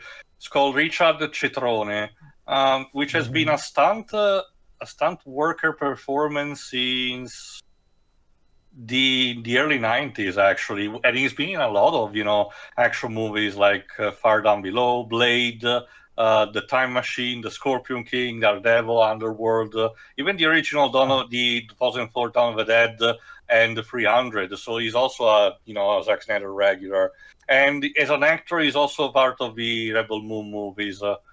Okay. Let me see if you recognize the role, Pedro. He's called the lead Kryptonian. See, the thing is, too, I swear to you, I'm not trying to shit you here. I don't even remember the characters' names for the most part because they're so unmemorable and bland. Okay. Oh, her head's still alive. Like with Ed Headpool. Oh my god, the government agent has to bring a zombie out of the quarantine because of course. Well, for the alpha, of course. God fucking damn it. One of these days, Webs, I have to show you Liv Morgan's special appearance in one of the Chucky episodes. The full clip is on YouTube.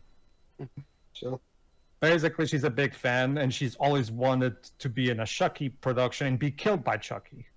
So... I think at the time of this recording, Liv Morgan is actually a current champion. Yeah, and I'm sure you know how her outfit is inspired by Chucky, because, it's pretty obvious, right? So. I was talking to Dwebs, he knows who it is. Oh, I know, I was referring more to the movie. The whole coming crew. I have a name,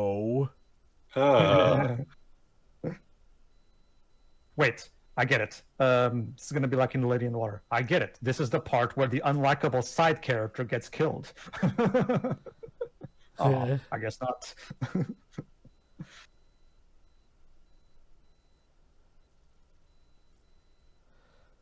I think, if I understand, we actually had to bring up a zombie to check if there are traps around it.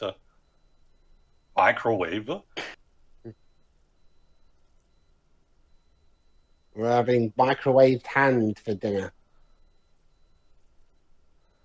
Oh, he microwaved a hot hand to lure the zombie. Because he knows zombies prefer their meal cooked. Go get it, boy.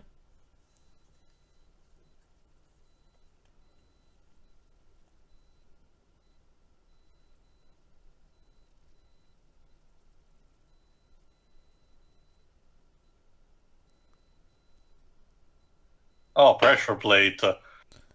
Jesus! Apparently Bly took cues from Indiana Jones.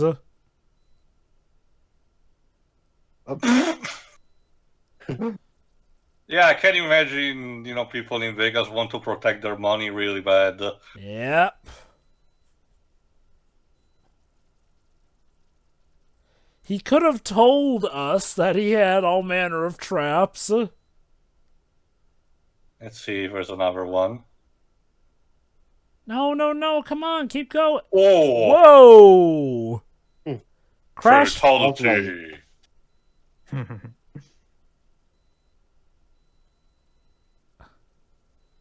Definitely can see where the other teams might have run into. Yeah, good luck with that. You could have just used a bunch of rocks for the pressure plate. I guess, to be fair, they needed something absolutely heavy enough to weigh down those plates. Also, to be fair, they didn't even know if it was pressure plates or just something else. Hey, at least the helicopter works. Yeah, I can't wait to see how it blows up. Blows up? Wah, wah. Boy, You Don't know, you just hate that? A helicopter, you get a helicopter, it's in the middle of a zombie apocalypse, you're finally going to get it working, but then it just craps out. Oh, of course, and now you have to pass through the guts. Why can't we just, cut it out? I'm guessing they're worried that cutting Oh, the... okay, we're just doing that, okay. Because, Boy, it sure would... Juicy. It sure would suck if there's literally one last trap right before the vault.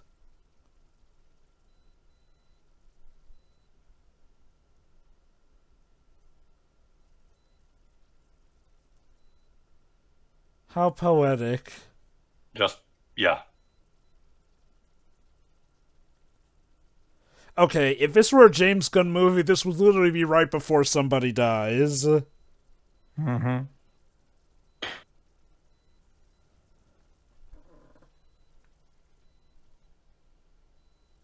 They're dropping the nuke on the 4th of July. This should have been the Independence Day movie, Joe. Oh my god, I knew that. This would have... Shoot, you're right. This totally could have been a 4th of July movie. Wow. but the bombing's been moved up by 24 hours. I swear I genuinely forgot about that. So, yeah, of course things can't be that easy. Oh boy, so we have 90 minutes. So like with Resident Evil, time limit before the nuke comes. Never mind that. Apparently there's an international society of Elvis impersonators. Why does that not surprise me? It's like that South Park episode that talk about the NAMBLA, and for a joke they had another NAMBLA, which is the National American Marlon Brando Lookalike Association. Yeah. And they were fighting for the rights to Nambla.com, both of them. So 90 minutes. You know, it would be so cheeky if that was the amount of time left in the movie, but no, we've got about an hour left.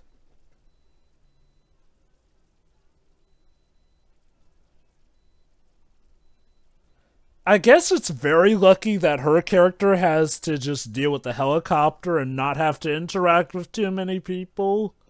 Unless, I suppose, maybe the scenes before were shot with a couple of other characters floating around. It's like I said earlier, you know that bit where she goes to the helicopter with that other woman? Yeah. Mm-hmm.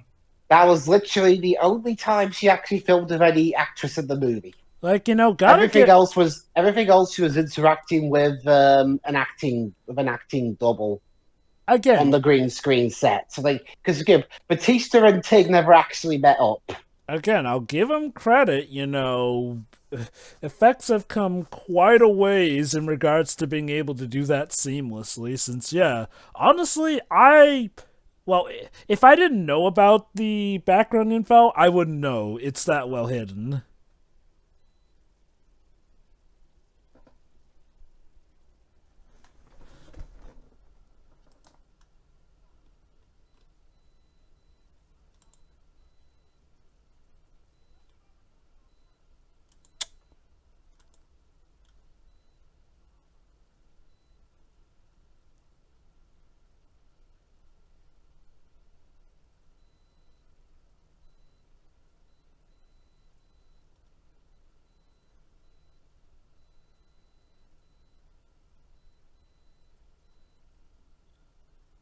Okay, fair enough. I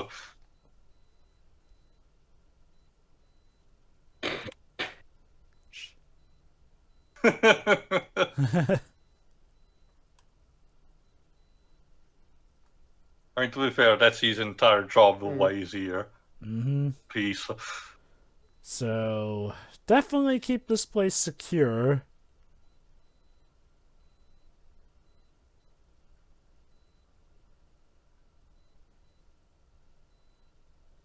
Oh. So, of course, something is gonna go wrong.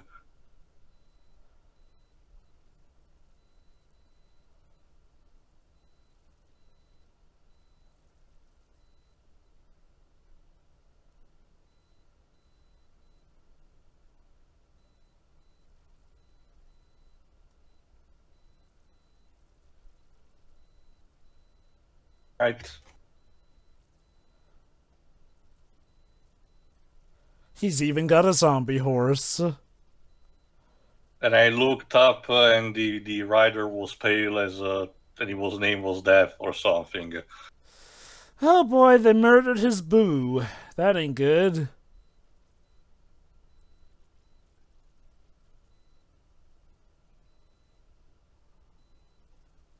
So what's the zombie scream equivalent of a no? That. Yes.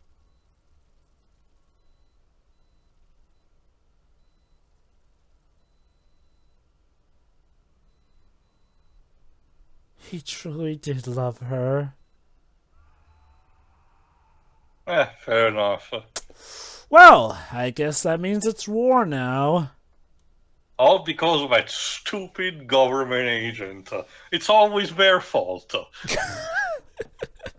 Hey, that's another similarity of Resident Evil. The covert government agent, or corporate agent, whichever, essentially, who of course screws up the mission trying to do that little extra assignment from his bosses. It kind of reminds me of the Freddy vs. Jason vs. Ash comic sequels, where in one of them, the government agents technically try to weaponize the Necronomicon just because it gives the United States an edge in terms of war domination. Because Oh my nukes just God. wasn't enough. Goodness No, gracious. but they clearly need the Kandarian demons, of course. And I'm guessing it all went to hell, didn't it? Mostly thanks to Freddy Krueger's, yes.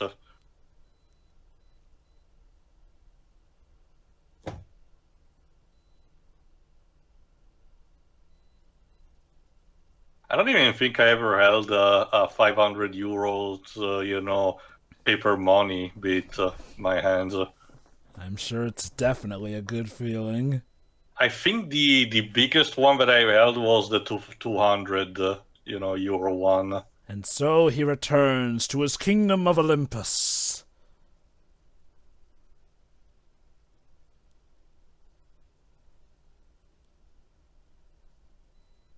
Let's hear that click.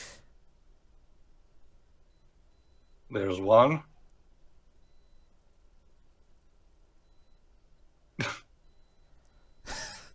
God, Jesus, is that...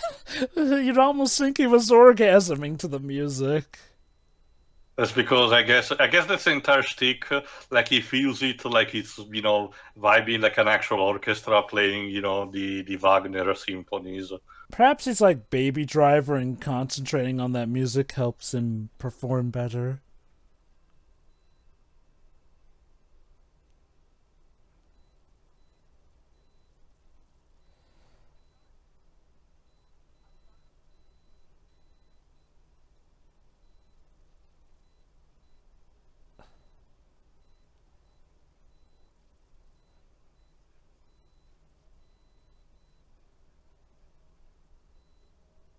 Uh-oh. Yeah, that's the head.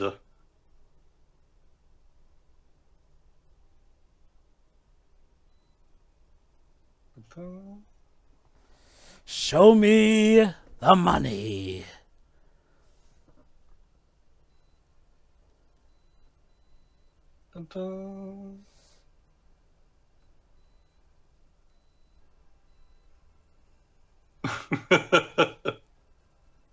If nothing else, I can definitely tell everyone had fun with this movie. It's also a bit of a sad bit, however, because the usage of licensed music, and in this case classic music, manages to stand out. Because I'm sorry, Tom Oakenborg once again makes a score that is very anonymous otherwise.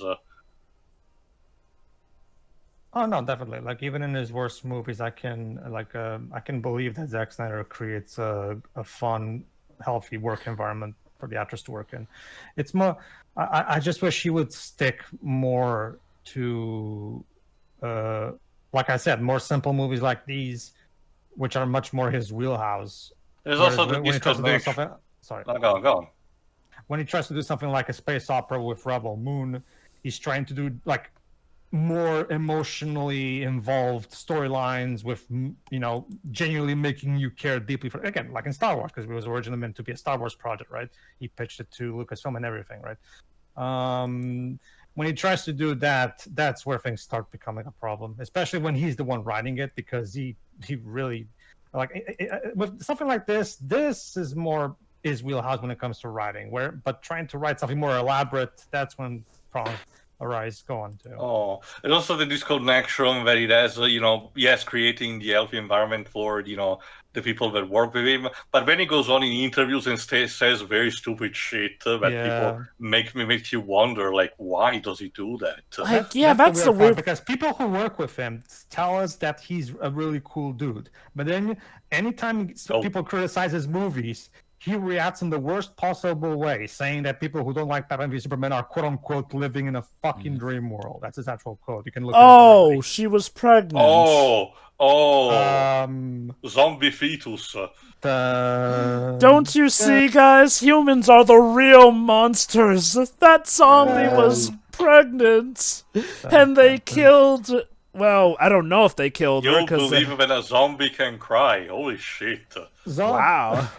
Wow, there's actually, again, to quote girlfriend number 15, Jova, zombies are people too. Or in the more literal translation of the manga, zombies are living things too. She probably would love this movie then, because it really does do a job humanizing the zombies. Like, that's the interesting thing. Yes, at the start of the movie, we saw a lot of zombies mauling others, and yes, we do see zombies do their thing here, but mostly those are like the mindless zombies. There are apparently these zombies who can think, and heck, will even bargain.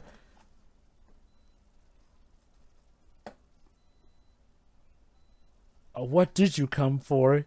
I came for you! Oh my god.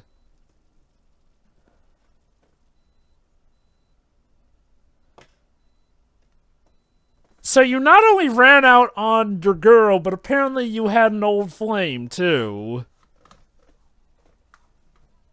I love Batista's expression.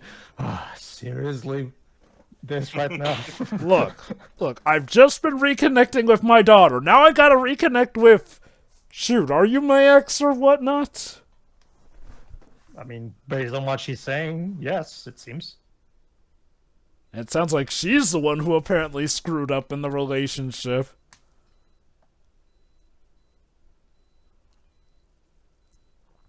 I'm sure Kate wouldn't mind a stepmother.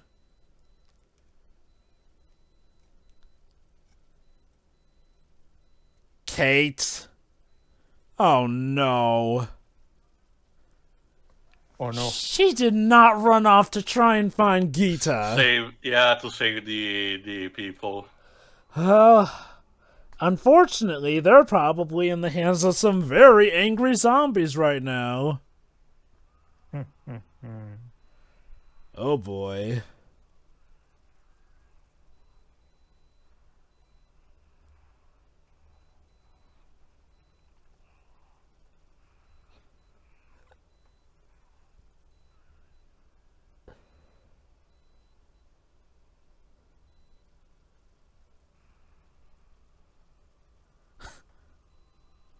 See, they even there's I guess there's the 300 elements.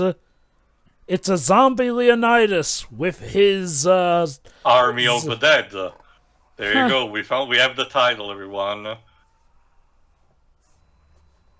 This is Vegas. So with so if for whatever reason this was part of the Night of the Living Dead series, would this be Zombie 7? Probably. Kind of think of it, I'm surprised that there's not a zombie-themed casino in Vegas. And yet this is probably only the 9th wildest thing to occur in Vegas.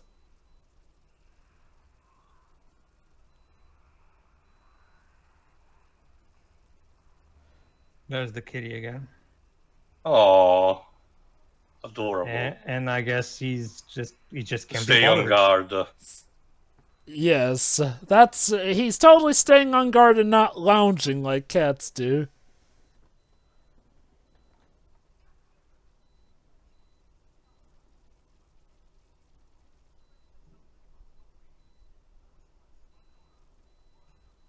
Oh my, Batista, you're starting to act like The Rock in the stupid skyscraper movie. Okay, I haven't seen that movie, so what's the It's deal? very dumb. Again, the story is technically simple, but it's so dumb in the way it's constructed. Yeah. Oh! Whoa! So basically, that entire spiel earlier was just, to prepare for her to die, basically. I'm your loved one, and we've reunited. Well, I'm dead. Okay, yeah, I won't lie. I do wonder.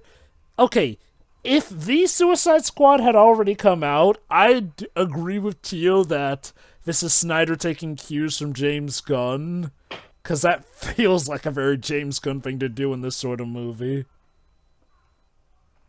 Still, though, damn, we see that This these zombie in particular is actually very agile and resistant. Not only that, these zombies are vindictive. They don't just go for eating; they'll snap your necks if they have to. Remember, apparently the pack leader, the Subject Zero, supposedly is controlling them either psychically or with a pheromone. I'm wondering if the idea is like the zombies in the Olympus are all alphas, but he's like, the original, top so he's the one. top one. Uh-oh. Sure, what they got? A zombie elephant too? That was in Resident Evil Outbreak. Yes. Because, of course, because despite the fact that Raccoon City is supposed to be a small town, of course they had a zoo. Like, I feel like, okay, so from how it was retconned, apparently Raccoon City started off as a small town, but thanks to Umbrella, it grew into a metropolis or something like that. The entire idea, like I said, Java, was the fact that aside from being close to the Spencer Mansion, it was the fact that it wasn't that big. It was the perfect cover-up because the government would have never bothered to search there. In regards to when they retconned it, my guess is they retconned it because, pieces of shit.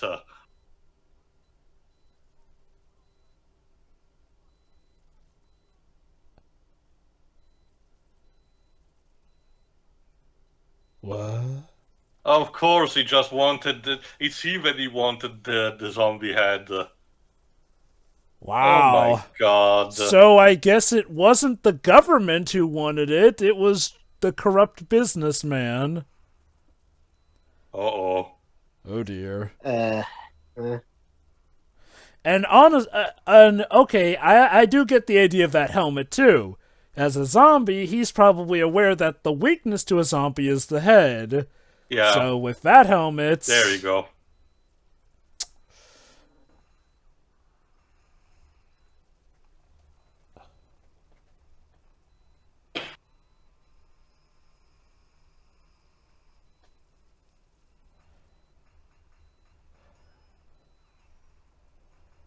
Although, in hindsight, one does wonder, why doesn't Tanaka just say, hey, get me the head of a zombie? Like, they wouldn't want that. True, yeah. Common sense would dictate that, we don't want to bring zombies outside. Wait, is it going 1-to-1 against the leader pack? Alright, time to make like the Resident Evil 7 DLC and go boxing. Like, oh dear. What did you think was going to happen?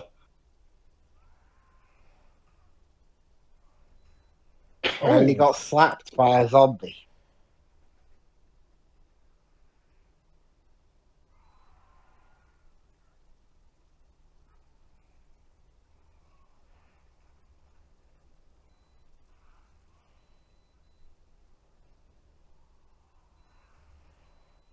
Woo, strong boy. Any minute now. I'm sorry, I can't see. The blurriness prevents me from watching the panel. There's the slow motion. Yep, gotta have the slow-mo. I mean, even is he about to rip out his heart?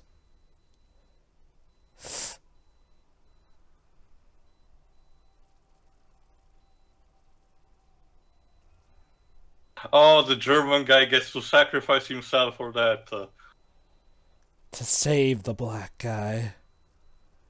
By closing him in the vault? Like, I'm not sure that's really feasible. Guess the idea is to barricade themselves inside the vault for the time. Oh no, Well, he's literally putting himself in. Well, won't they suffocate? Yeah, that's what I mean. Like it, limited reserve of air and everything.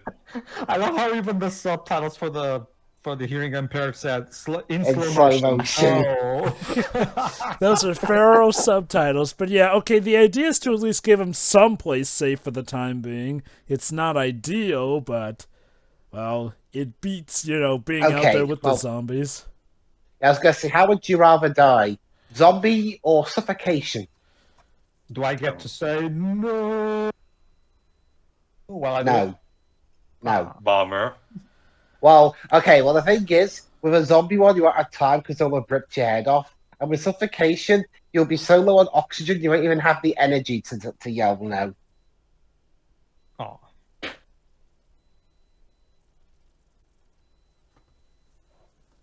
Wah, wah. But yeah, like I was saying, And yeah, that, like you said, that's what was the purpose of bringing the tiger back outside. Clever girl. Yep. Yeah, it is. Yeah, it's basically like that. Yeah. All that's missing is a clever girl on It's the it. same even angle. It's like, Yeah, it is. whoop! Whoa. And he turned into a PS4 character model for a You second know, there. I'll admit, it's kind of refreshing to see zombies who are willing to first throw hands and then eat you. It's like, I could just eat you, but I feel like beating the crap out of you first.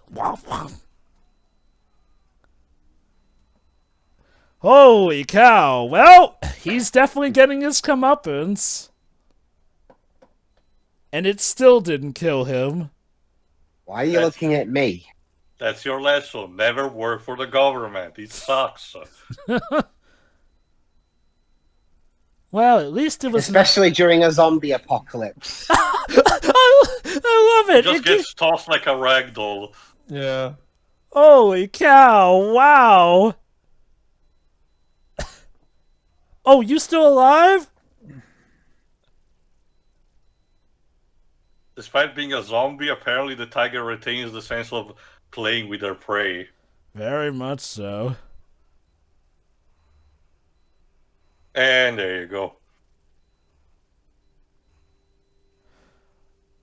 Yummy. Wow. Well, I'll give him credit. If you like seeing bad guys get their comeuppance, this movie definitely will give you that. What a lovely sight. Mm-hmm. Like, seriously. But yeah, when it comes to the slow-mo bits, again, even like we said in our recent commentary, Dawn of the Dead also had slow motion that, as I've joked, were basically planting seeds for what would come later. Still, so if this is meant to be a return to those roots, well, gotta add the slow motion as well. I still wonder if anything will ever be able to top the slow motion sex fight scene from 300 Rise of an Empire. Like, I've seen an interview based on that scene, and even Eva Green pretty much describes it as a fight scene. Which, Like I said, Java, that's what hate sex is normally supposed to be. I know, but adding in the slow motion just made it all the more over the top. Also, yes, because Dave Bautista's a wrestler, gotta show off them moves.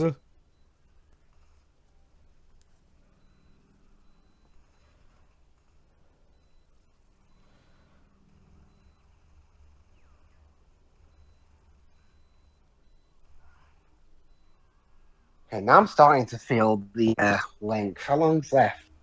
Around half an hour. hour. Keep in mind, Waves, that like the credits are probably gonna be at least 10-15 minutes long. Yeah, no, but yeah, might as well bring that up again since Wibbs brought it up. No, it's like I said, the movie's fine. That being said, considering the simplicity of the plot, you could have easily streamlined this into being a shorter length.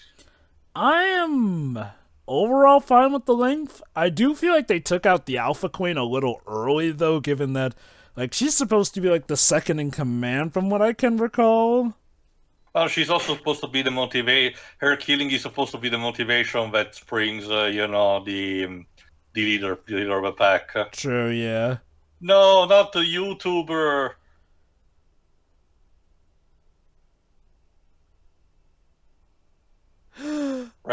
Rest in peace, Markiplier. I'm gonna miss you. Huh. Also, that music sounds like it's a deleted track from Saving Private Ryan. Question: has there ever been any Pokemon that are meant to be modeled like zombies? I'm pretty sure a couple, but on top of my head, I cannot think any right now. Okay. Because I'm now picturing, considering the YouTuber, like you said, I'm picturing now a zombie Pokemon eating Iono's brains. Look at all the money, but he can't enjoy it. Let me see. No, wait, dude, let us be clear first before you pull the pin. Okay, good.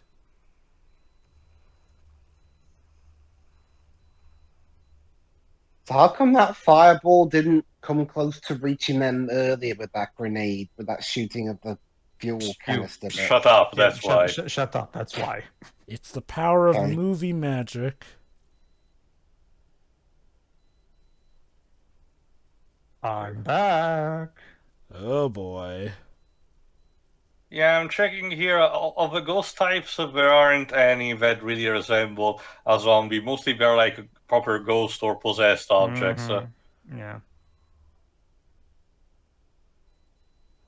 Oh, I'm sorry. I can't find anything. Everything is way too blurry. It's out of focus.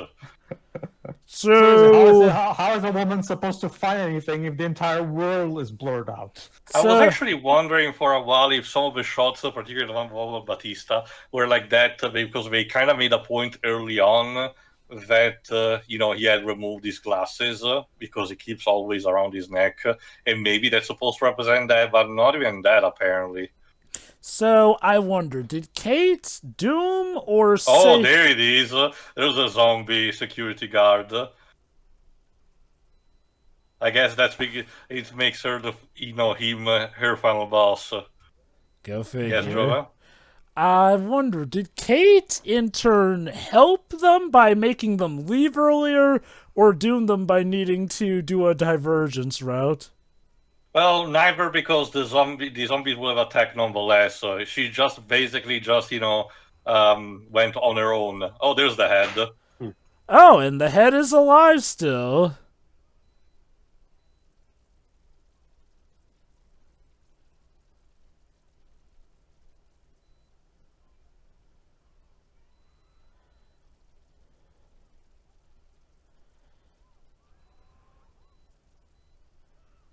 Go! Get to the chopper!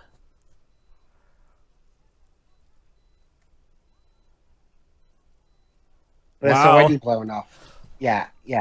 Holding a zombie hostage. Now I've seen everything.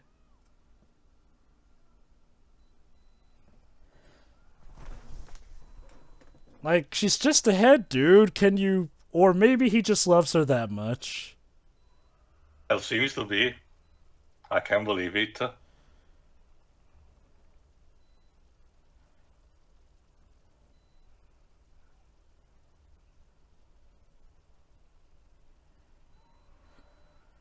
Oh. Dang! There goes the coyote. Tease but a scratch.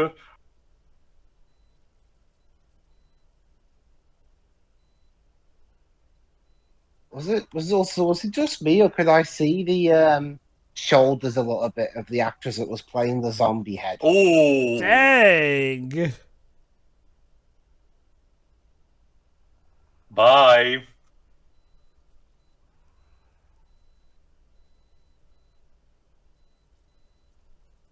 Till last I grapple with thee. You'll be my queen now. That'd be something if he turns her just out of spite.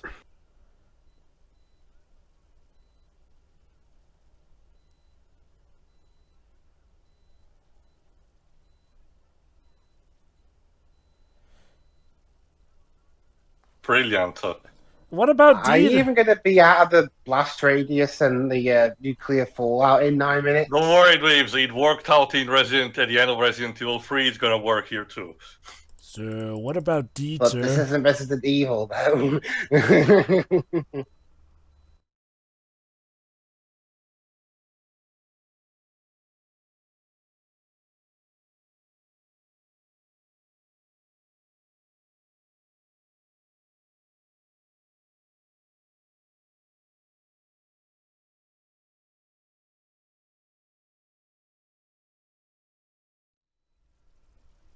Finally.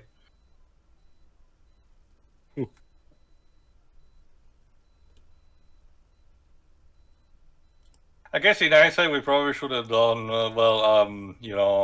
a bingo card of people who would have died, but alas. That said, what about Vandero? Although, even if they're about to nuke the place, he is technically in an armed safe. I guess maybe that's gonna survive the nuke, and he's gonna come out of that. Huh. Imagine that, the black guy surviving, not just a zombie outbreak, but a Like, I nuclear can't imagine fallout. the vault might genuinely. Well, no, the entire point of the heist was to get the money, before the new. But then again, if the real job was to get the zombies, they knew they didn't care about the money. And if I recall correctly, previously in the movie, they did mention that they were puzzled about, that the vault might have resisted enough of the nuke. I wonder. Vaults are typically good for resisting that sort of stuff. That was actually the plot point in a Twilight Zone episode. With the guy who wants all the time in the world to read, but we all know how that one ends. Alright, you got these people. I hope it was worth the risk. Shit. Well, crud.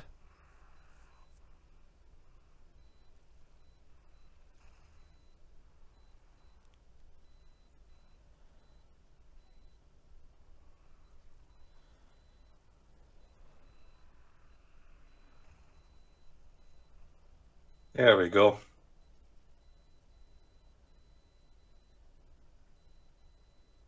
Now, please, can we get out of here? Oh dear. Bummer. How did he got here so fast? He was fueled by hate and vengeance. I guess so. Time to go.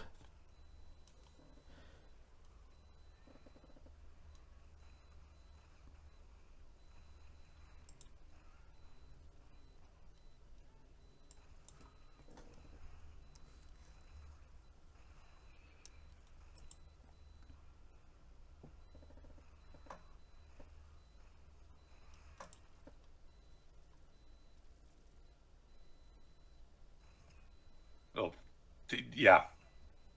Shoot the legs first at this point. Yeah. Oh. Out No of more ammo. bullets.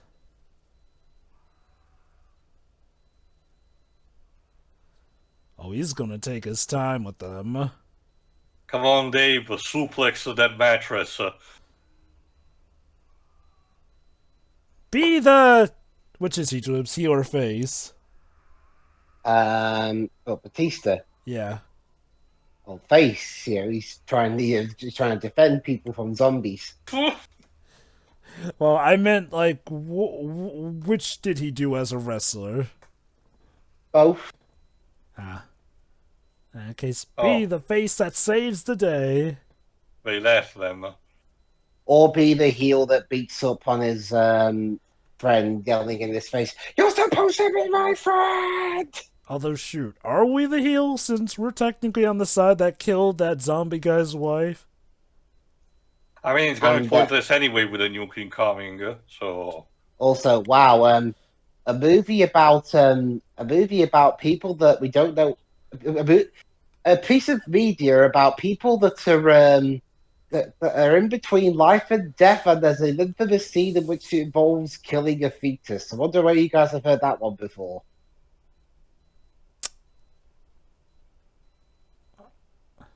Come on. Less talking, more getting into the fucking chopper. What wonderful development you've done. Now let's go. Yeah, having a conscience, it's Just go already. Jeez. Yes, you're happy. Like, they clearly were just teasing for this, so yeah.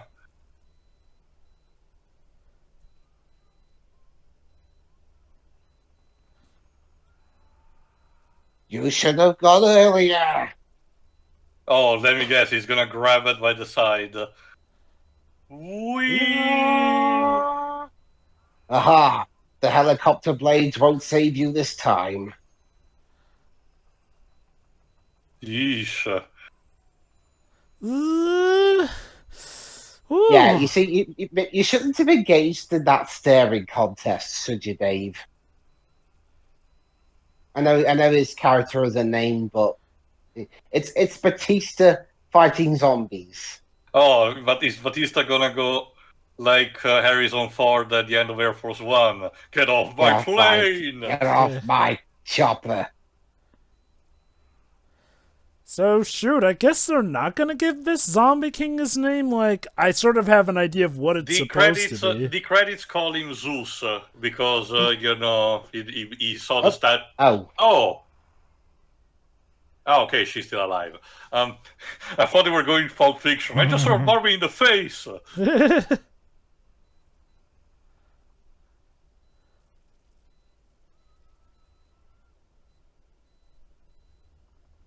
Oof.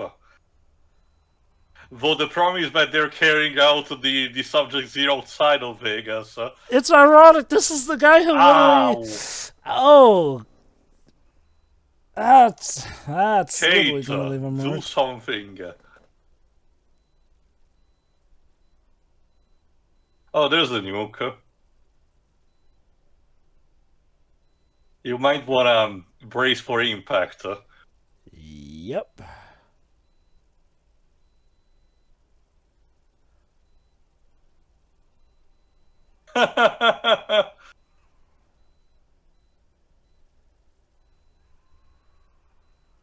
Ah, shit. Oh no. Well, shoot. Oh, I guess we're gonna have a parallel then where she has to kill him. Ah, human taffy.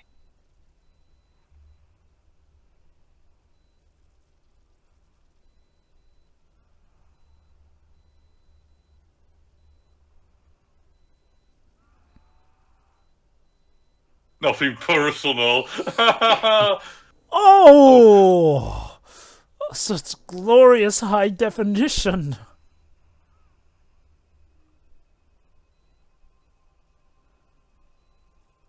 So, ironically, the only person from the team to make it out alive was the helicopter pilot. Well, assuming she's gone, huh? Because I'm pretty sure we're about to crash. Yeah. I cannot even make the Sonic joke. Yeah, judging from the thing that skewered the windshield, I guess she's dead now too. I wanted my zombie head. Now I can't make over $1 billion. I guess the plot of Yakuza Dead Souls is cancelled. It truly is non-canon, I guess. Alright, let's see you survived.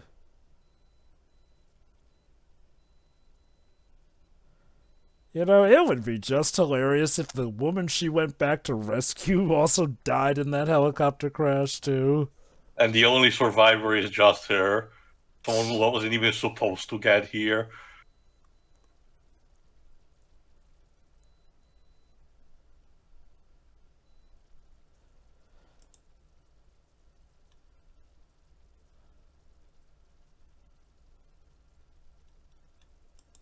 All those dreams we talked about, me and my dad reuniting, it was just essentially a way of him saying he had 3 days left until retirement.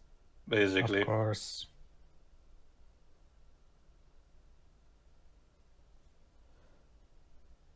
Hey, Peters? You okay there? Yeah, there we go. She has literally something jammed up her, so no.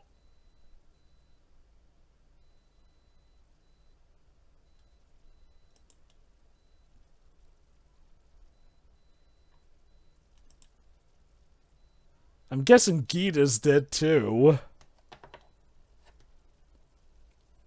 Oh wow, it really just might be Kate.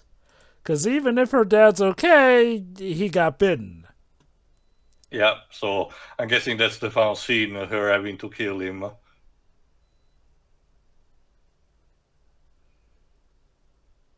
Like father, like daughter. It's interesting. Despite this definitely being a more tongue-in-cheek movie, it still does have some legit feels in places.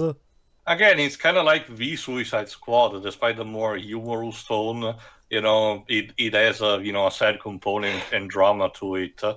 Like, fuck's sake, they managed to make a very sophisticated reference to Watchmen. If you might not even notice that. Which I do wonder if that was part of Zack's intentions, and Well, no, the second Suicide Squad movie was entirely James Gunn, so I thought you were talking about this movie. Shoot, my bad. No.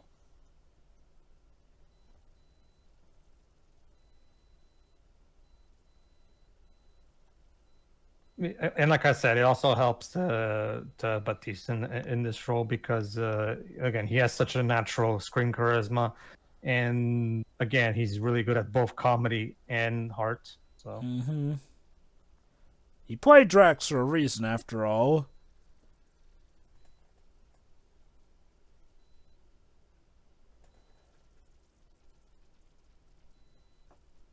All right, so money. Well, yeah, at this point.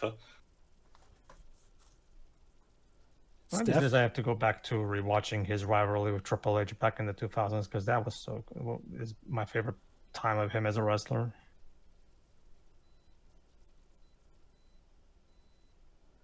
Also, no need to worry about the people at the camp since the scene earlier did establish that they were getting people out. The area before was the evacuated. Came, yeah.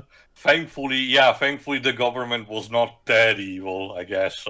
And then there were some of Batista's memorable quotes, like "Basketballs don't have grudges."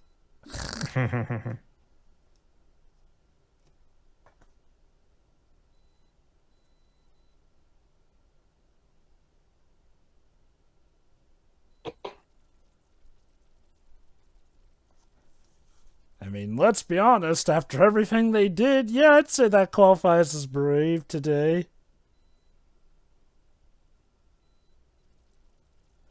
But hey, kudos. It's a movie that, even though it has a big main star, it's not afraid to kill him off.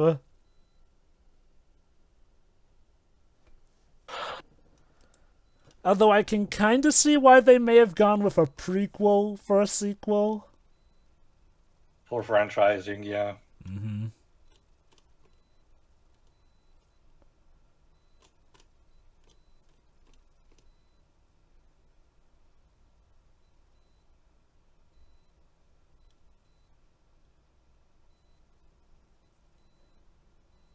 Yeah.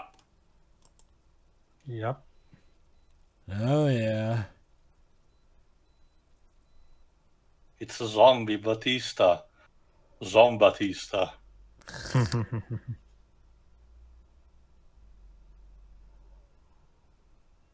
He still looks like one of the cleaner zombies, ironically. Well, he literally just turned. It takes a while. Oh, and of course, his headshot instead is more squeaky clean instead of, destroying his head. I guess, like Pedro mentioned, he wasn't decaying as much. So he was more intact. Also, apparently a direct sequel is in the works. Well, to be fair, I do wonder, subject Zeus has been destroyed, and in this case, the only remnant of, him being beaten, the only person that he beat, is now completely neutralized. So I wonder where they are having the next outbreak. Oh, Cool. There's another licensed song.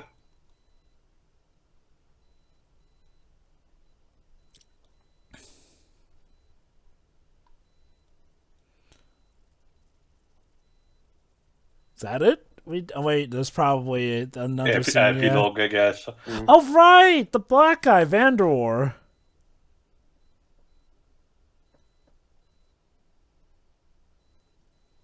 Yeah, and he managed to get all the money that was left inside the vault. So the black guy was actually the sole survivor of the crew when you get down to it. Joe, but we've subverted the. Although this is in the middle of a nuclear blast, I'm pretty sure you cannot have kids anymore. Like, how much radiation have you absorbed just by standing there? I guess it depends on when he got out, because it does look like stuff is practically ashes at that point, so... The radiation persisted for at least a couple of weeks, Drova. True. Like, unless he was down there for weeks, though. Granted, I doubt he would have survived without the food. Granted, maybe we have seen an example with Grave of the Fireflies, but also stuff like Barefoot Gen also showcases how deadly the effect of radiation after the blast, were for the Japanese. Yeah, speaking of that, I saw the Chernobyl TV show recently. Did you like it? I did, yeah. Cool. So I'm guessing the sequel will follow him. Maybe, but maybe not, Drova. The whole thing is to be like another, has to be another breakout somewhere else. Goes to Utah. Off he goes to Utah. That's a good question. How would we have more zombies since it was overall dealt with?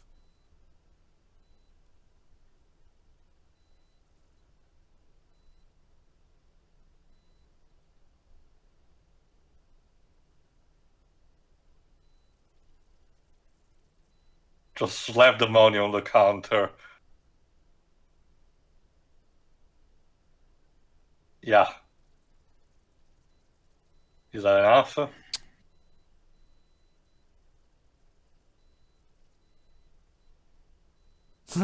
Money talks.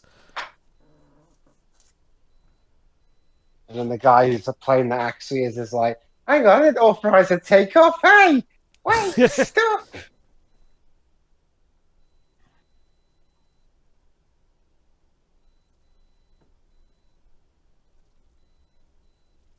It's not really, I don't know about this. Professional, yeah. Yeah. Are we gonna cut it with, well, not mentioned.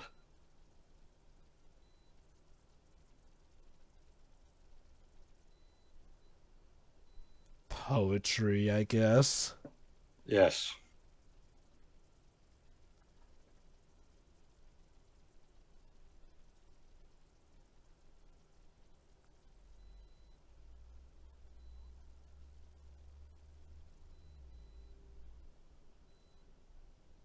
Oh, wait. Was he also beaten? Well, he was crashed by the leader. That is true. Granted, we don't know scratches do it. We do know bites definitely do it, though. Well, the idea behind this is that, contact with bodily fluids or, DNA, that's what transfer the infection. Uh-oh. Yeah, I guess we do have our sequel look after all.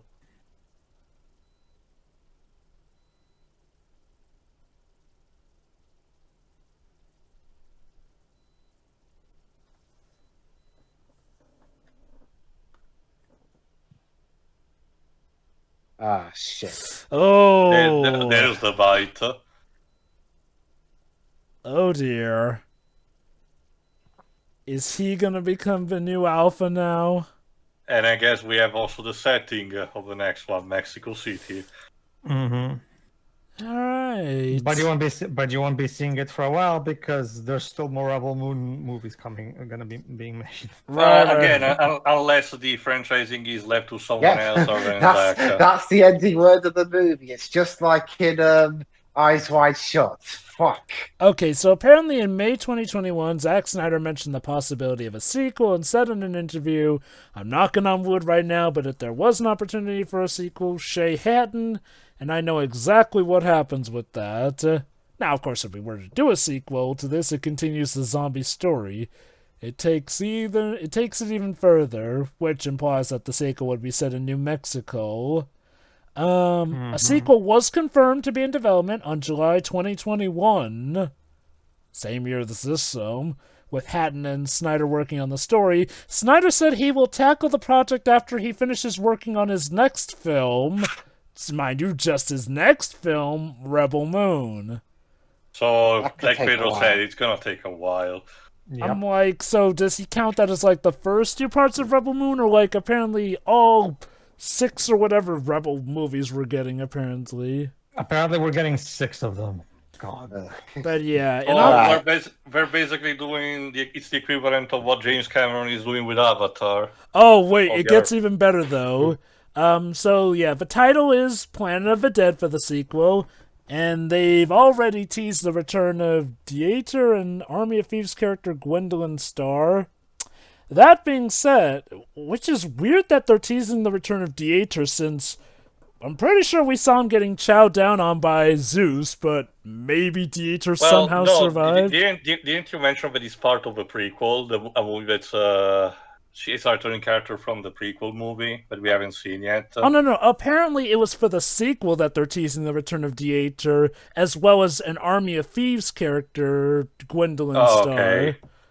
Which, shoot, does that mean somehow Dieter survived? But anyway, okay, yeah, in regards to Rebel Moon, in November 2023, in an interview with Total Film, Snyder stated that the Rebel Moon and Army of the Dead franchises definitely a shared universe, elaborating that the characters from the stalled animated series Army of the Dead Las Vegas go through a portal into another dimension, and there are characters in that other dimension, saying that one of the aliens in Rebel Moon is one of the characters from the animatic of Army of the Dead Las Vegas. So, technically... Interesting. So, apparently... Netflix is not really known for having shared universe with the original properties. So I can guess tell you that there's basically nothing in common with Rebel Moon and Army Well, of the Dead. that's the entire point, Pedro. Like Jova said, it's supposed to be connected via portal shenanigans, but we can discuss this more later. For the time being, Dweebs, our thoughts? It's fine. I do enjoy the camaraderie, well, for the most part, between the main characters. I do applaud Zack, Tignataro, and the rest of the team that worked on the effects of the movie for being able to replace a whole person in the movie, as opposed to struggles that WB had just getting rid of a mustache.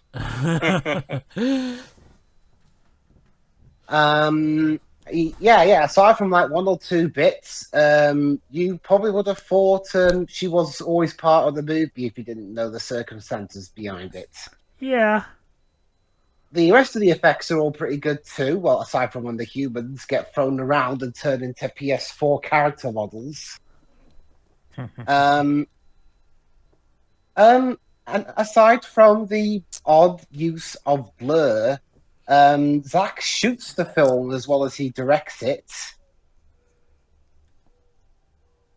The story it's nothing to write home about. It's simple enough, but it's been seen before, and I've seen it done better elsewhere, but I've seen it done worse as well, so that's a positive.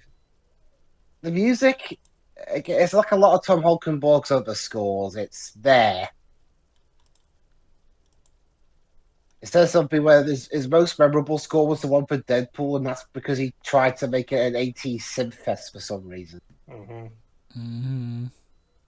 Oh yeah, but the performances across the board, especially Batista's, are all really solid, considering what the script is and what's required of them. Huh. What did you think of how the zombies were handled in this? Okay. I will be honest, I am getting... I kind of wish there were more intelligent zombies as opposed to just the stock generic mindless ones. Because I'm sure we can do that at this point. Because the zombies here were fine, but again, I wish there was something a bit more different about them to help them stand out more. And that's really about it. I am interested to see what other material came out of this series, even if we have to wait for Rebel Moon to finish, which will probably take about 20 years. I guess there's also Army of Thieves now on the table. Yeah, because the 20 years, I don't even mean like production. That's how long the film will take to finish before we get to the next series. The slowdowns that. But yeah, that's it. Overall, it's a solid. It's one of Zack Snyder's better movies post 300. I mean, I enjoy it more than Watchmen because Watchmen to me was just kind of really, really bloated, whereas this film was just a little overlong. All right, then. All right, as for me, again, it's fine. Again, much I feel about this. It's still better than Dawn of the Dead, though. Mostly because it has more charismatic actors, in my opinion. The effects are good, but however, the length, it feels unnecessary. Like a movie this simple shouldn't, as demonstrated by Dawn of the Dead, you could easily have made a movie that was at 2 hours tops. And also, why the fuck is everything so blurry all the time? Like, seriously, there are times where there's literally like that scene with the daughter in the hallway where she's blurry, the scenery is blurry, everything is blurry, and for no reason that I can tell. It's just like why is everything so blurry all the time? I feel sorry for the set designers in this movie. They work really hard to make all of these sets, and people can't properly look at them because because all the backgrounds are constantly blurry. Like, it's just like, I don't know, it just feels like such a weird choice. So yeah. That being said, overall the movie's fine. If you're into this kind of zombie stuff. So that's basically it. So all right, that's it. Joe. I honestly had fun with this movie. I think it's good. It's not perfect, and I'll admit it does at times have a bit of a pacing issue. I do feel like some things could have been placed in other parts of the story for better flow, but otherwise, I think the characters are all nice and well written. The interactions work out relatively well here and there. The bad guys, for the most part, do get some satisfying comeuppance, especially that corrupt guy who, apparently we thought was working for the military, but turns out wasn't. He gets absolutely boxed and battered by that tiger. Holy cow, man. And, well, Cummings, yeah, he's pretty much the first to go, pretty much as bait because he's that much a piece of crap to the point where, yeah, they barely argue for keeping him alive before going, nah, let him die. Surprisingly, they do make somewhat compelling characters out of the zombies. Again, nothing Oscar-worthy, but it is interesting to see that the zombies are willing to, barter, essentially, and honestly, it seems like, if they hadn't beheaded the queen, things would not have gotten this scatterbrained. Well, at least with the smarter zombies, since, the mindless zombies, yeah, the shamblers, they apparently are not as sophisticated, so still had to deal with them. That being said, though, it's, honestly a plot that I can appreciate, It's nothing too overly complex, but like Pedro suggested, that's sort of the stuff that Zack Snyder can work well with. Not saying he can never do a complicated plot, he did handle Watchmen relatively well, but simpler plots are definitely more so his forte. Because while he has a simpler plot, he can give more depth and nuance to the characters in that sense, which is what he does here. I also do like his injections of action and humor here, which, yeah, again, it's a zombie movie, but it's definitely one of the more tongue-in-cheek ones, or shall we say ones that focus more on the action rather than the scares, essentially. Not to say that it doesn't have some good horror elements. This could work as a Halloween pick, honestly. It's got a good dosage of scares here. I don't mind the composition in this movie. I'll admit I don't particularly remember it all too well, but I feel like it's the typical bout of a soundtrack that, it suffices for the scenes, even if you don't remember them as much. Some of the licensed songs they used, though, were pretty good choices, though. any subversions here, for the most part, work out well, essentially, to the where, yeah, the plot's a little formulaic, but it does have a few surprises, especially with the double twist that the government agent actually wasn't working for the government, just their actual boss, essentially, to get the head, to the point where getting the money is just a cover for the real mission. Which, I mean, yeah, it's an over-the-top, high-octane plot, but I feel like it's definitely a good return to form for Zack Snyder. Regardless of, you know, what came after with Rebel Moon, I do feel like he made something good here. Tio. What do you think of the subplot of the other apocalypse that's going on where the blurriness is consuming the world? I want to give him the benefit of a doubt in that, you know, admittedly, for the most part, while the blur does get noticeable, it at least doesn't seem to interfere with the movie. But I'll admit, it is a bit of a mystery to me why there is this much blur. Like, again, to be fair, some scenes do use the blur properly, essentially. Other scenes do feel like there's just blur because... And again, my best guess is that the blur was originally used to help, you know, put in scenes with the actress Tig. that was put in CGI-wise. Yeah, Tig Notaro. I feel like that's my best guess. They used those blur with some scenes involving her and then added in the other scenes to make her scenes not stand out as much. Like, that's legit my best guess as to why the scenes that don't make the best use of blurs there. Again, to give him credit, it never feels like it hinders the movie particularly, but it is a very weird, kind of thing. Actors all gave it their all and pretty much worked to their strengths. So, yeah, like I said, good stuff. Alright, I'll conclude. This was okay. It's still not my favorite Zack Snyder movie, but... you know, it's still relatively solid. The presentation is a bit weird, especially because I remember the marketing, and you might be able to see it via our thumbnail, but the posters of this movie tend to emphasize the neons of Las Vegas, but the movie itself instead is the very typical Zack Snyder desaturation. When you get down to it. There's also the fact that it takes place in the daytime, so we can't really showcase the neon of Las Vegas. Yeah, and the desert nearby makes it clear that everything is almost like brown, you know, mostly brown. So there's not that much in terms of color. And the score, like I said during the movie, it's another thing. It doesn't really do it for me.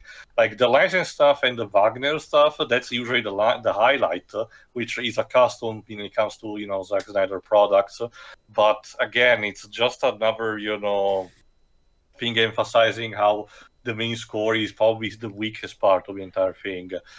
I didn't mind the blurriness too much, but there are a couple of shots that I did question myself, you know, not so much because I couldn't see, but I wanted to understand what was the scope of it. Usually, again, having something that is more on focus and, you know, instead of the rest out of focus is because in that case, the director wants for us to focalize on literally that. You know, it's not important what's behind or what's outside, but what's exactly that. You know, and in a lot of scenes, I do get it, but a couple of others just felt like they were. And yeah, maybe they literally have some scenes, like I said, in the hallway where there's everything is blurry, even the character, and for seemingly no reason. That's what baffles me. I wondered if at one point maybe they were supposed to represent, you know, fatigue of the characters having to go through a couple of times seems to suggest that, but it's more speculation. You were mentioning about, you know, being sorry for the people who made the sets, but I know for experience having seen products that Netflix usually is very cheap when it comes to those. So I'm not entirely sure about that. Maybe it was an actual excuse to actually, you know, not, you know, have them showcase that too much. Do you think maybe the sets were cheap and the blur was used to, you know, phase out the cheaper looking ones? Possible. That's one of my speculation instead. The acting is fine across the board. And the story itself is relatively, has very nuance. I disagree with what Wibbs said about the zombies not being innovative, because for the traditional zombie media, these are relatively different. The idea of being organized, having leader figures, and having the concepts of, wanting to managing to dodging bullet or armoring up. It's actually kind of neat. I wanted to see a bit more of that. But I think there is there. It is, present as a thing. I would say, however, one thing of the plot that, I could have, changed or live without is the fact that when you get down to it, everyone in the team dies outside of, Kate, which wasn't even supposed to be on the team. And like Jova said, I think the person that she went to rescue also died in the helicopter crash. Yeah, Gita's. I think. I think we're to imply that Gita's dead since we don't see her come out with Kate. Holy cow. Now, based off of what Snyder said, he may be hinting that Dieter somehow survived. I guess we technically did not see him get mauled. But... Remind me again, who is the one? Is that the German that opened the German. Safe? We technically... Well, we didn't see him, I guess. Although that would leave me wondering, how did he fake his death to the point where Zeus didn't kill him, since last we saw... Well, maybe instead the case is that Zeus, pushed him aside and he managed to get away on his own. I don't know. Possible, I guess. That's more speculation, but and that's yet, what we like to the sad thing, see. And the sad thing is that's still better than what Maria got. Oh, I love you, Scott. Next snap. But again, the rest of the plot is relatively fine for what he wants to do. Like I said, it's still not my favorite Zack Snyder movie out of his whole bunch. But it is relatively solid, especially coming as a first tentative thing after, Justice is the actual Skull of Justice League. So there is that.